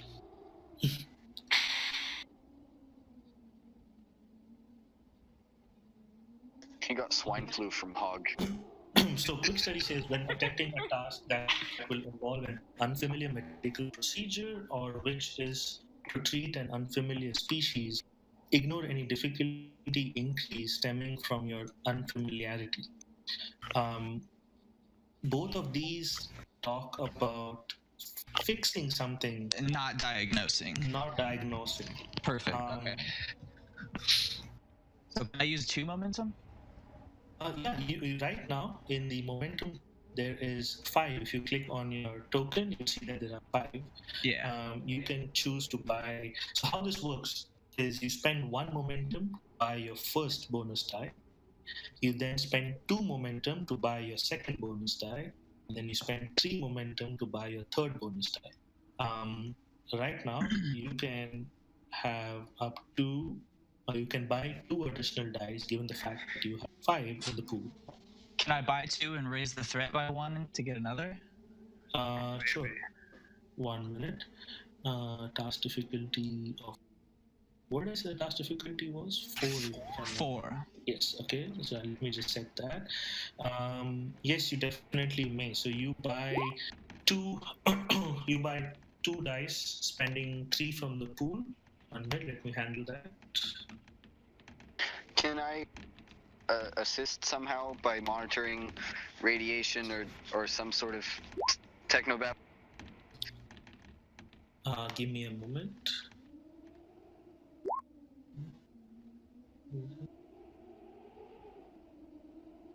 Okay, so everybody should be at 2 momentum now, and you chose to add 1 threat to get a total of 3 additional dice. So yeah, okay, so you can now roll 5 dice. 5. Yes, Oh. and 5 is the maximum that you cannot go above that. So that's perfect. Amara, what was that you said? I was asking if I could use my tricorder's processing power to assist by either monitoring radiation in his cells or like hooking it up as an extra computer to the medical tricorder.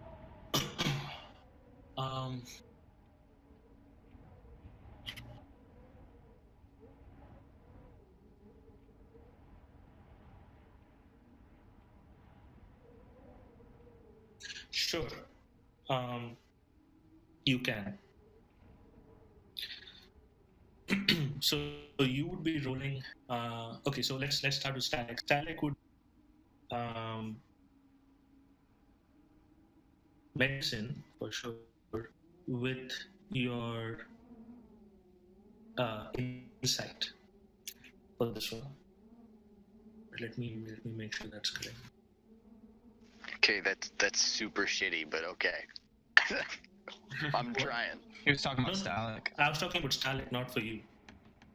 Oh, Not yet. I need to go this in process. Like I can't just handle all the requests at one time. So give me a moment. sorry.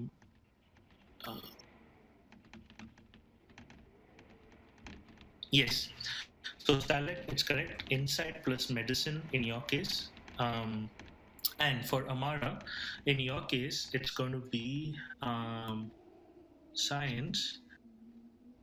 And his success is if he gets in, he will just add to mine if I get any. Yes, that's how assists work. His success will only matter if you succeed. I just want to confirm that I have that rule correct. Just give me a moment. And I assume none of my emergency medicine and none of that would apply because I don't know what's going on yet. Yeah, I mean, this you need to consider that this Yep. is completely new. You've never Yep. seen something like this. Come on, teamwork and assistance.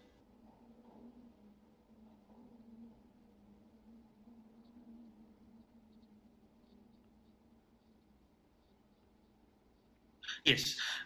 So yeah. So you would roll 5 dice. Oh God! Ooh. What have you done? No shit. Okay. Oh no! So not only did you got 1 threat to get the die, you have also given us 2 more. No, he's just gonna kill the patient. It's fine.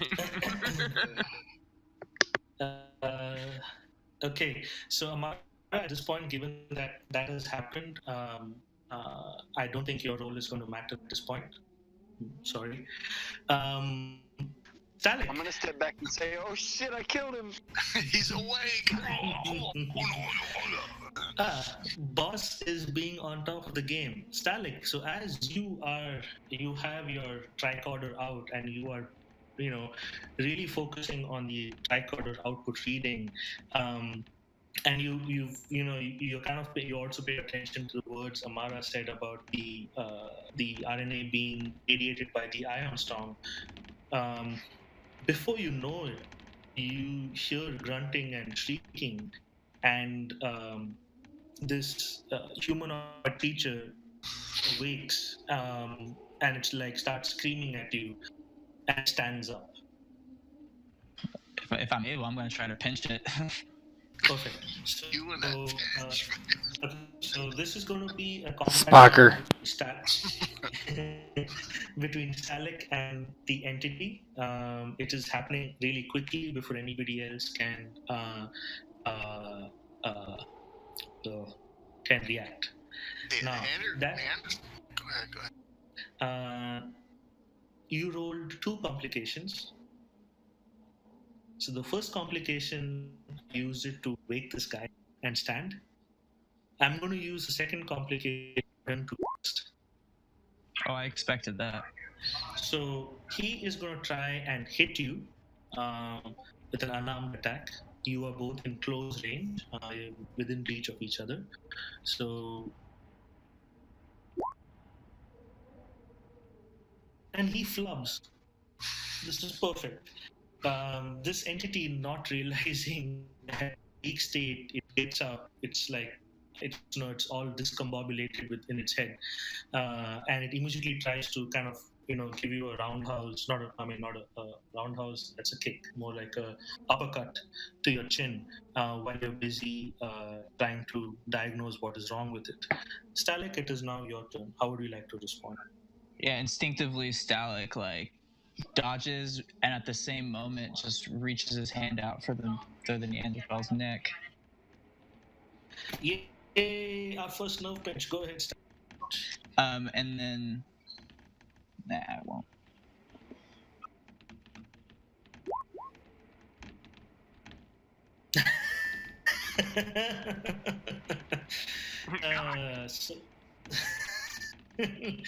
So you roll 11 damage with an effect to add to it. Given that this is an intense attack, I would say that you don't. It's not meant to harm this entity, but you completely knock it out again. He evacuates his bowels on the floor. Smell. So the table is again open to your Stalek. Based on what has just happened, what would you like to do at this point? He would look back to see if Runin was headed back yet or anything, and if not, knowing the ability of his nerve pinch, he's pretty sure this guy's going to be out for a while again. So he just grabs the tricorder that he probably dropped a moment ago. Actually, he probably didn't even drop it; it was just in the other hand, and just goes back to scanning. Okay, perfect. I would say, given that what has happened, would you let Amara join you? Definitely. If anyone else wanted to assist, he would let them, because clearly it's taking him a while to figure this out. And, raise that eyebrow, man. I could just see that. Tricorder indicates clearly. Oh, and the thing gets out. Most unusual. Yeah, really, that's his reaction, basically. You guys see it. It's like this thing stands up, and in his mind, like a quick flash of I'm surprised he didn't stay stunned after being shot. And he just that's what we're saying. My tricorder readings indicate. and then just kind of goes right back to what he was doing. This is awesome. I'm outside. What's all that commotion? Yeah, if you said that in character, Stalek would just say, he woke up for a moment. Stalek, if I may. Oh, I love him. Awesome. So I just want to pause Stalek there. Rinan, are you still searching for a place to kind of secure this humanoid being? Oh yeah, because I don't know this just happened, so I'm probably looking around. Cool. I would say for this, make a reason plus security role. You're trying to security because you're trying to secure something, and you're using your reason to determine. Perfect. You. Damn, I'm good. So yes, you actually generate 2 success. Um, you can bank the second one if you like. Yes. Perfect. So you have jury rigged a seat, and it's uh, harnesses so that you can securely um, uh, tie this humanoid being up. Okay, going back to Stalek and Amara. Okay, so this is how it's going to work. You still have a difficulty of 4 ahead of you. Um, and the same thing, it's insight and medicine, Stalek. And for Amara, it is going to science and reason. In the case of Amara, you only get 1d20 because you're assisting. Just give me a moment. So I think I'm gonna use our 3 momentum. Hold on. Stalin, if I may. Just 1 minute. I misspoke. So long as the task leader generates at least 1 success, then all successes generated by the assistant count towards the task. That being said, which means that Amara gets to roll a 1d20, and if you score at least 1 success, Talek, then even Amara's success counts towards the total tally. Does that make sense? I think that's what you said the first time. Okay, cool. I just wanted to be sure. I thought I said like you. I just wanted to correct that thing I got right. Give me a minute.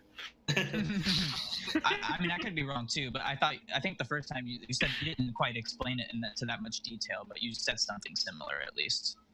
Okay, cool. So we need to get 4 successes.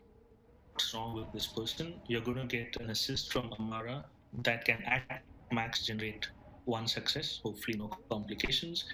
So Stalek, you need to at least generate 3. Yeah, so he's gonna use the 3 momentum to get 2 die. Perfect. I'd like to lean in and put my hand on Stalik's shoulder and say, Stalik, where there's a science team, there are science facilities. It might be that they have some instruments that can help us. Stalik says, we don't know what would be there, and if this person is afflicted, he was clearly one of them. The rest of them probably are as well.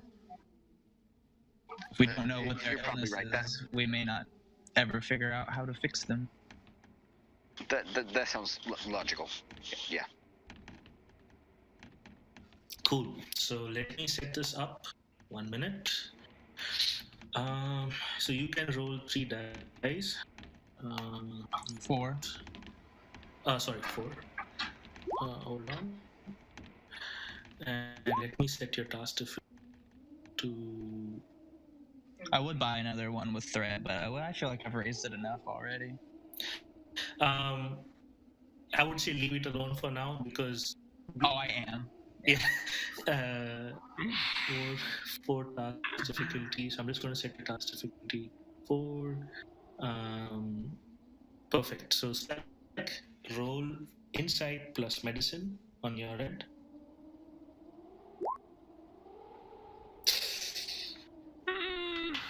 Ooh, okay. And Amara,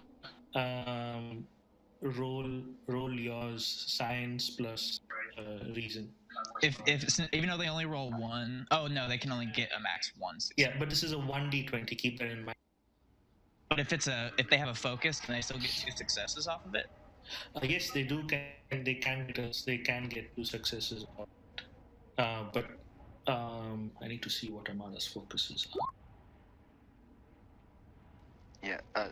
I'm sorry. I should probably get on roll 20. So Oh, sorry. I keep forgetting. I think it was causing a huge problem. No, sorry. I'll roll it. I keep to roll. So science plus reason, 1d. No I don't see anything applicable for this. You guys are completely out of element most of the time in this scenario, so no applicable Totally. focus. Oh my god. Okay. So not enough successes are generated at each point to determine what is afflicting this humanoid being. Unfortunately, Stalik. So Salik would just yell into the, after like a while of them not being able to figure it out, look at Amara with, no expression on his face, but after a quick glance, yell into the ship. I think we're bringing him in. We can't figure it out. We can figure it out. We just need the facility. Well, then, let's head back to the ship and... Well, not back. Let's head to the ship, and maybe we can figure it out there. Aren't we right outside it now? Yes, I would say for roleplay purposes, you guys are right outside the ship. You wanted to do this as quickly as possible. So at that point, Rinan, do you tell folks on your combats that you have the setup to secure this person? Sounds good to me. All right, I've come up with some kind of restraining device for him whenever you're ready to bring him on board.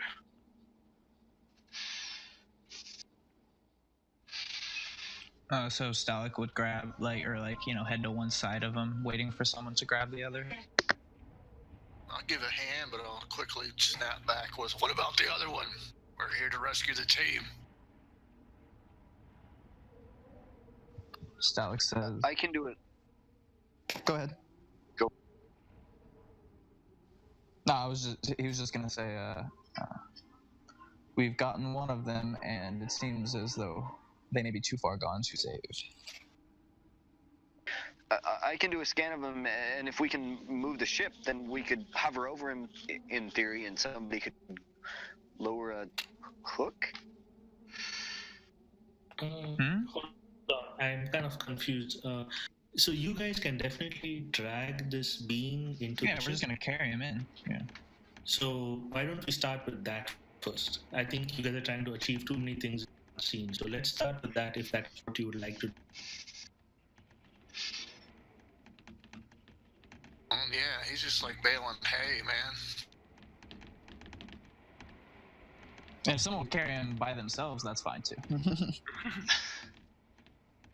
I'd sort of like to awkwardly half drag him since nobody else is doing it. But I'm not real strong, so it's not really happening. 3. Do a fitness and security with an athletics focus. Ready for this guy to wake up again while you're picking him up? There are 4 of you. I think it's a very being between into a ship, if that is what you would like to do. Yes. So, okay. So I'm assuming you guys are going to do that rather than stand there and bicker about it. Because it is not that difficult a task. You just drag him in and put him in harness that Driven has created. Yeah, if he's I'll awake. come out if I hear him arguing about who's gonna carry this fucking guy. Yeah, about to say. Really? If the thing's awake and showing resistance, it's primitive, and primitive you got to dominate it as an alpha. So I got no problem if he wakes up. Boom, get down there, stay there. Establish dominance. For all practical purposes, this thing is not, because it has just been, what is that, spocked, I guess? That we Got get the this shot and spocked. Yes. Yeah, if it's unconscious, it's just like you need help on the thing. Yeah, it's like baling hay. Just pick him up and lug him. I'll just go Cool. out there and help boss if I see him doing it. I mean, Awesome. So I would say to kind of speed things up, you guys bring this being inside, secure it into the chair with the harness that Rinan has jury-rigged for this purpose. Rinan, you tug at the harness, ensure that it is secure, and it is secure. And at this point, you guys have one humanoid Neanderthal type creature in your ship, secured and unconscious, but stable. You know you are here to rescue a science, and one does not make a team. You also know that at the beginning of the mission, there is a science outpost up on the hill, and it would be remiss for a starship officer to not completely investigate the situation before jumping to assumptions. Yeah. So, Yeah, being so- said, So to reiterate my comment earlier, I more meant we need to figure out what's wrong with this guy before we cool. we With let him respect to go. that, I believe Amara, your science officer, a strong insight saying that where there is a science station, there are scientific tools that would help in understanding more of the situation that we have on our campus. And my thinking was that we would, once this guy's secure and everything, and they've done whatever checks they're going to do here, we need to go up there to that station. If we can land this thing up there somehow and get closer rather than walking. I was gonna ask if there's any way that I could like get the ship up there or closer to up there than we are now. Sure. So I would say, given your ship's sensors, it would definitely have the ability to determine the topography of the area you want. It's a task of let me see. In your case, it would be um,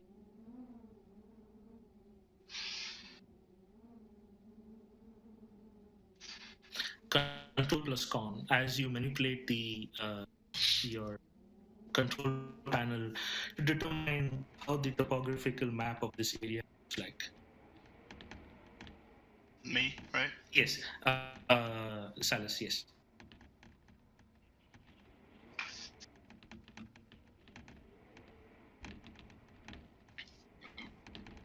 I'm sure part of the Prime Directive too is not only rescue everybody, but if there's any data, because you know if these guys were normal humans, they'd be going, we have to go back and get our information.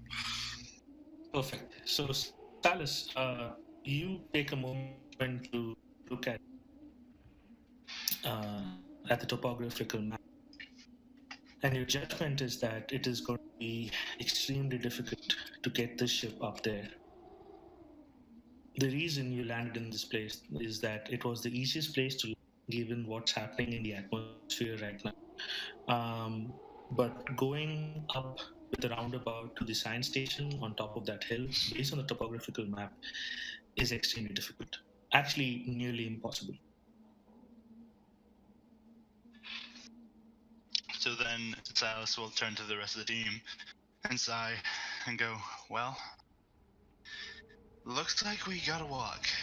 Unless we wanna I would also say almost that your task was successful enough at the same time to determine the quickest and most efficient way to the top of that mountain where the beacon is pinging. So not only did you find out that you cannot take your ship to the top of that hill to land it directly on top of the science station, you also at the same time found the quickest, most efficient route from here to there. So she goes, so we'll be walking unless we want to risk the ship and almost definitely probably crash into the ground or a tree. One of many things we could crash into. Already snapping a canteen belt on and rope over one shoulder. The best we get going then. Well, I've also found the... Do you guys have any idea how much tritetrazine is in there? I've also found the best way to get up there quickest. I don't know. Science officer, could you maybe run a check and see how much time do we have to get back and to get there and back before this storm overwhelms us here? Yeah, could I make a shooter model of the storm and progress that we can keep with us while we're walking? Yes, you certainly may. Awesome. So Amara, sorry, go ahead. What was that, boss? No, I was just saying take the ship's force field generator with us and just make a big bubble.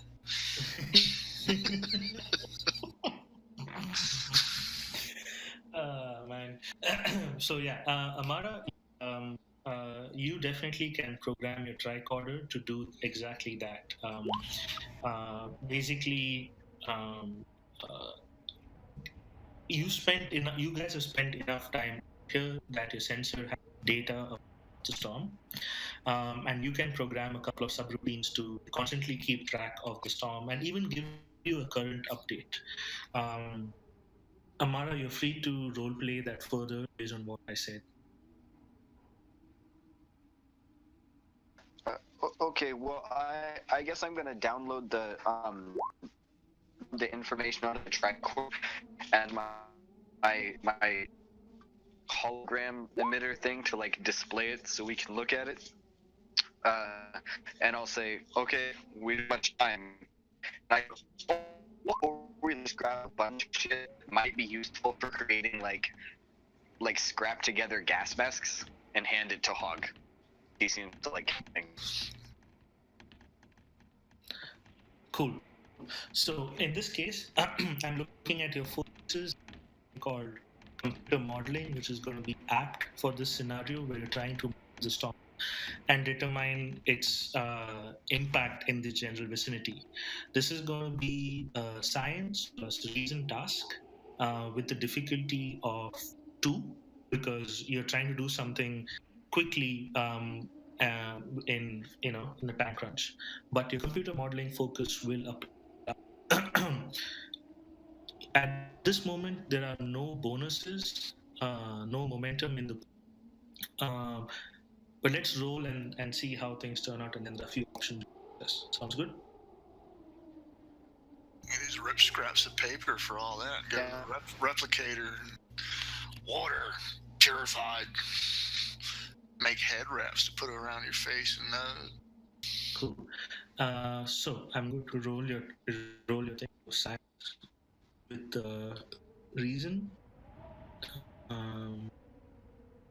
Task difficulty of 2. Say that focus is applicable. Yes. Awesome. So you rolled a success of 1. Keep focus in the task difficulty.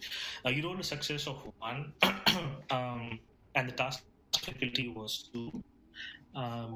I would like to use this opportunity to discuss something: success at cost. Um,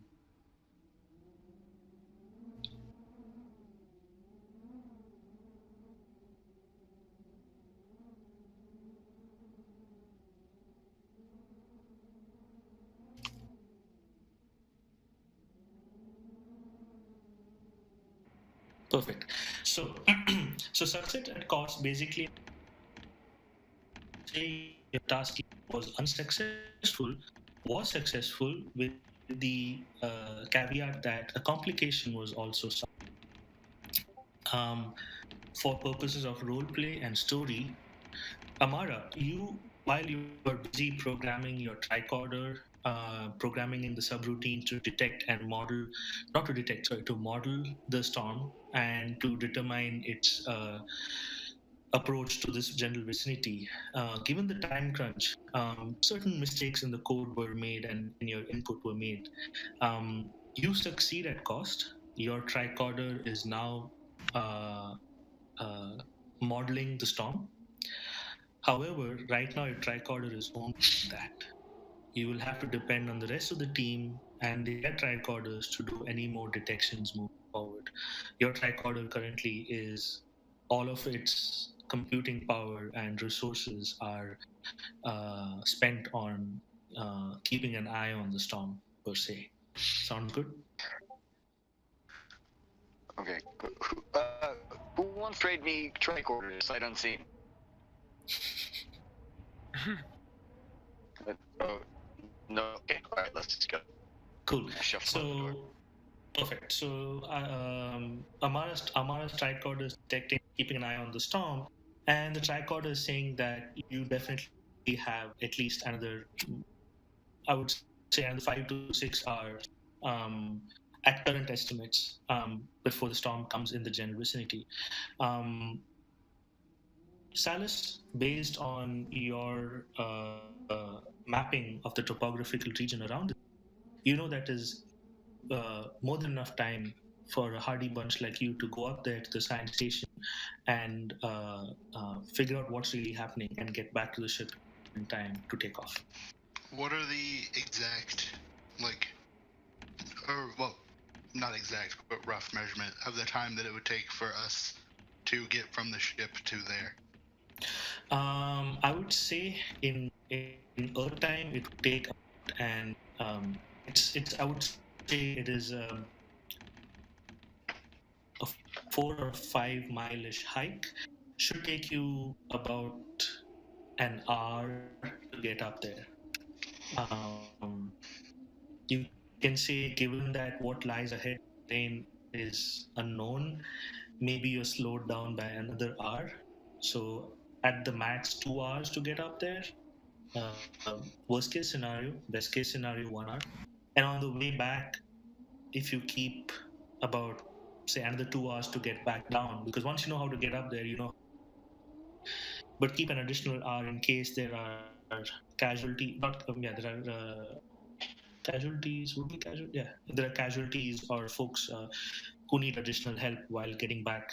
So 2 hours up there on the worst case, 2 hours back on the worst case. You still have 2 hours to investigate what's really happening at the science station and what's really happening with the folks around here. All right, perfect.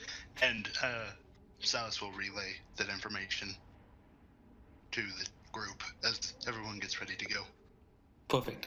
So I would say you guys, given the time, role play how you would head out, and we will close the session here. Pick it up with your trek to the science station.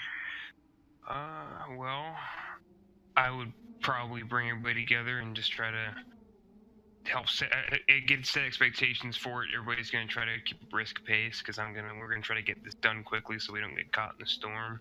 From Brennan's mindset, so just making sure we all have survival stuff, especially the doctor, since he's gonna be the most important one in case anybody gets injured or needs like supplies otherwise, like water, food, stuff like that. We just have like bare necessities to go there and back. It shouldn't be a long trip, but you never know what could happen. Boss, anything from your end?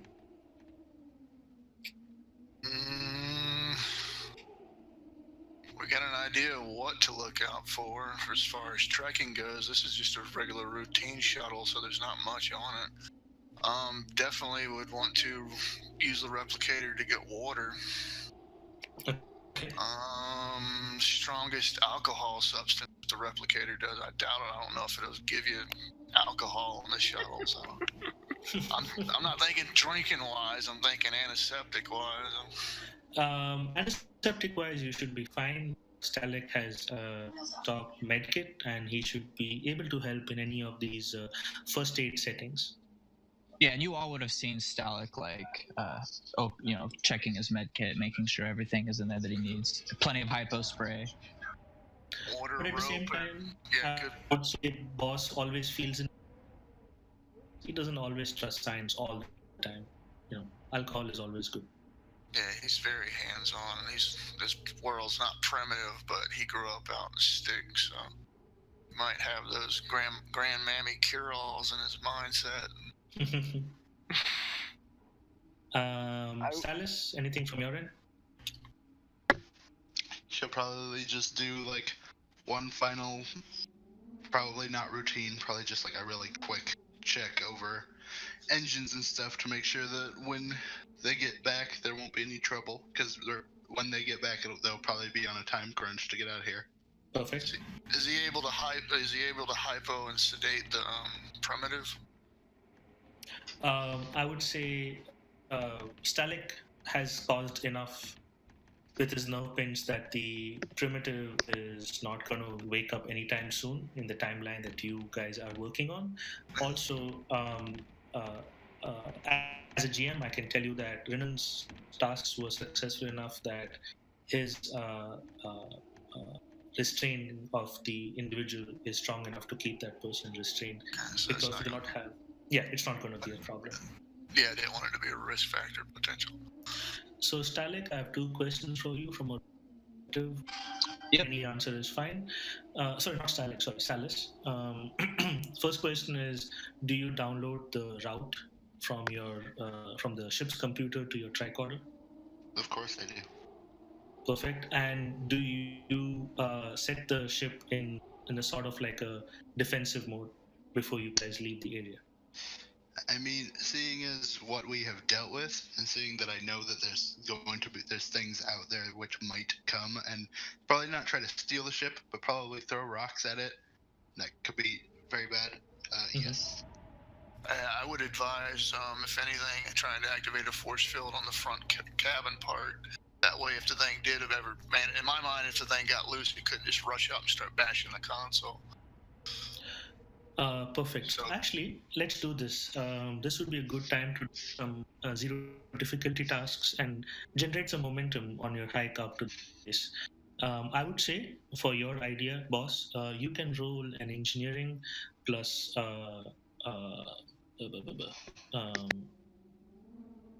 control. Always prepared, always vigilant. Ready for the 20s, boy? Not trying to jinx you, but I think we're due for one. I mean, I rolled 2 at once, so. So You no, wiped out like no 9. applicable focus or anything. Let me see if you have. You can click on it. Not in this case. Yeah, I was about to say probably not. Oh god, Close enough. I'm the primitive now.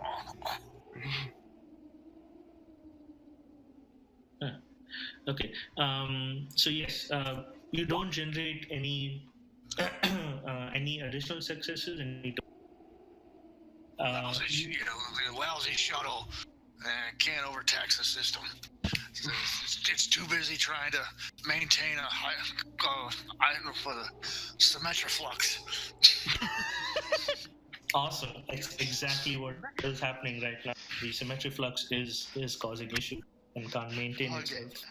I'm basically trying to make sure. I'm trying to basically make sure that it's like a fluctuating algorithm that keeps our static exterior from becoming the opposite of whatever electrical interference is around. Trying not to be a lightning rod is what. Awesome. That is exactly on point. You know what? Actually, just for that, you all get one additional bonus momentum in your Oh, pool. baby. I can't overtax the system and draw away to my plan. Cursed by my own sheer brilliance. Awesome. Stalik, anything from your end before leaving the ship?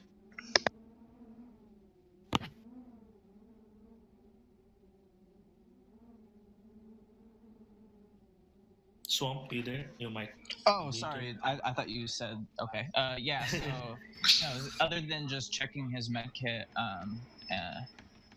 he would probably just add someone was saying something about danger or the medical officer keeping them safe. He would have said, as long as you stay near me and I am not incapacitated, you will be fine. Most logical of statements. And finally, Amara, anything on your end? Your tricorder is now set and tracking the storm. Anything else you would like to do?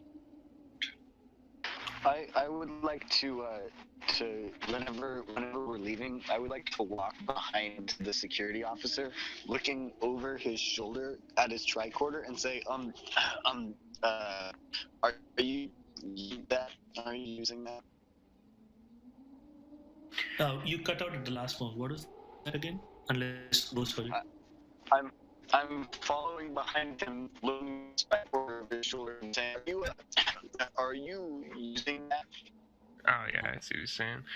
I would turn around and look and see what he's looking at, and I was a minute ago, but not at the moment. Why? Is something wrong with yours? I just figured you might want to trade because you would be best at tracking the storm.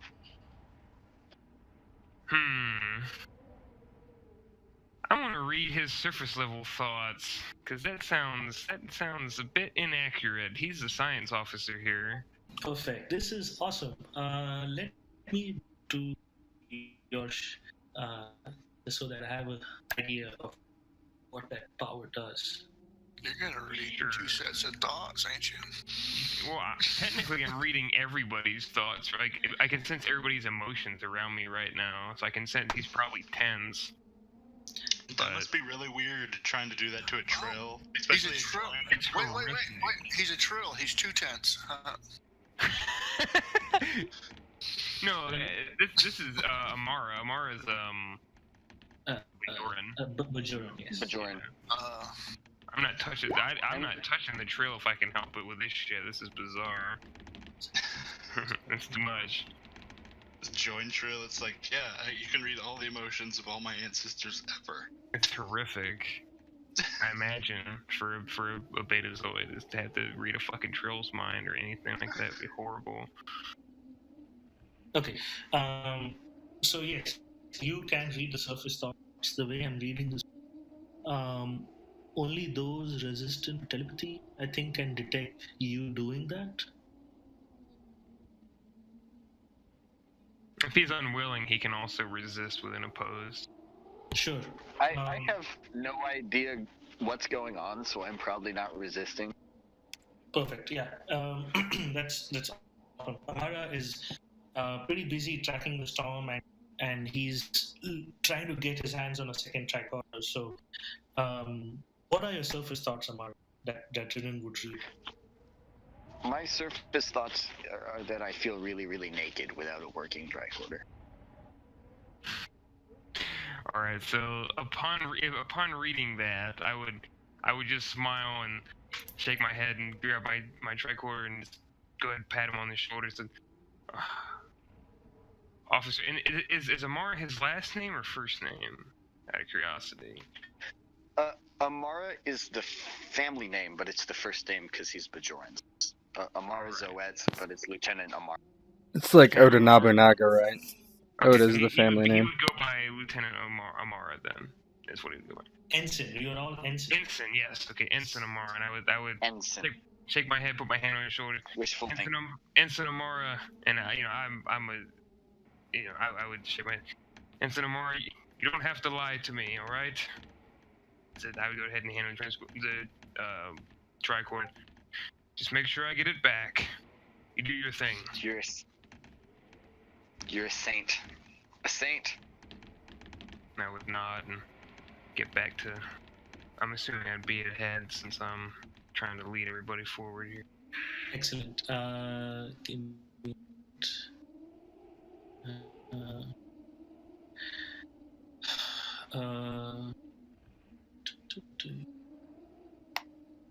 Yep. So you guys head out from the ship. Far in the distance, you can see clouds brewing. You have all prepared for this trek. The ship is locked down and its forward defense shields are activated. Boss has done a good job to ensure that the ship is not acting as lightning rod. Salus is keeping track of your progress and ensuring that you stay on the right path and are getting to the science station as quickly and efficiently as possible. Renan is keeping an eye on the storm through the program tricorder that Mara programmed. Boss is basically keeping a wary eye about him. Starlet and Amara are behind Renan, but they are being the true eyes in a way because you guys are working on detecting the I forget. Tritetrazine. Yes, the tritetrazine that is being emanated from these plants, and also ensuring that no other humanoid creature would try and attack you. That being said, this is where we'll close for the evening with our 5 brave Starfleet officers trekking their way to the science station on Xerxes IV, trying to unravel what is actually at the heart of this mysterious occurrences on this planet. Space gremlins. Cool. You guys may stop the recording.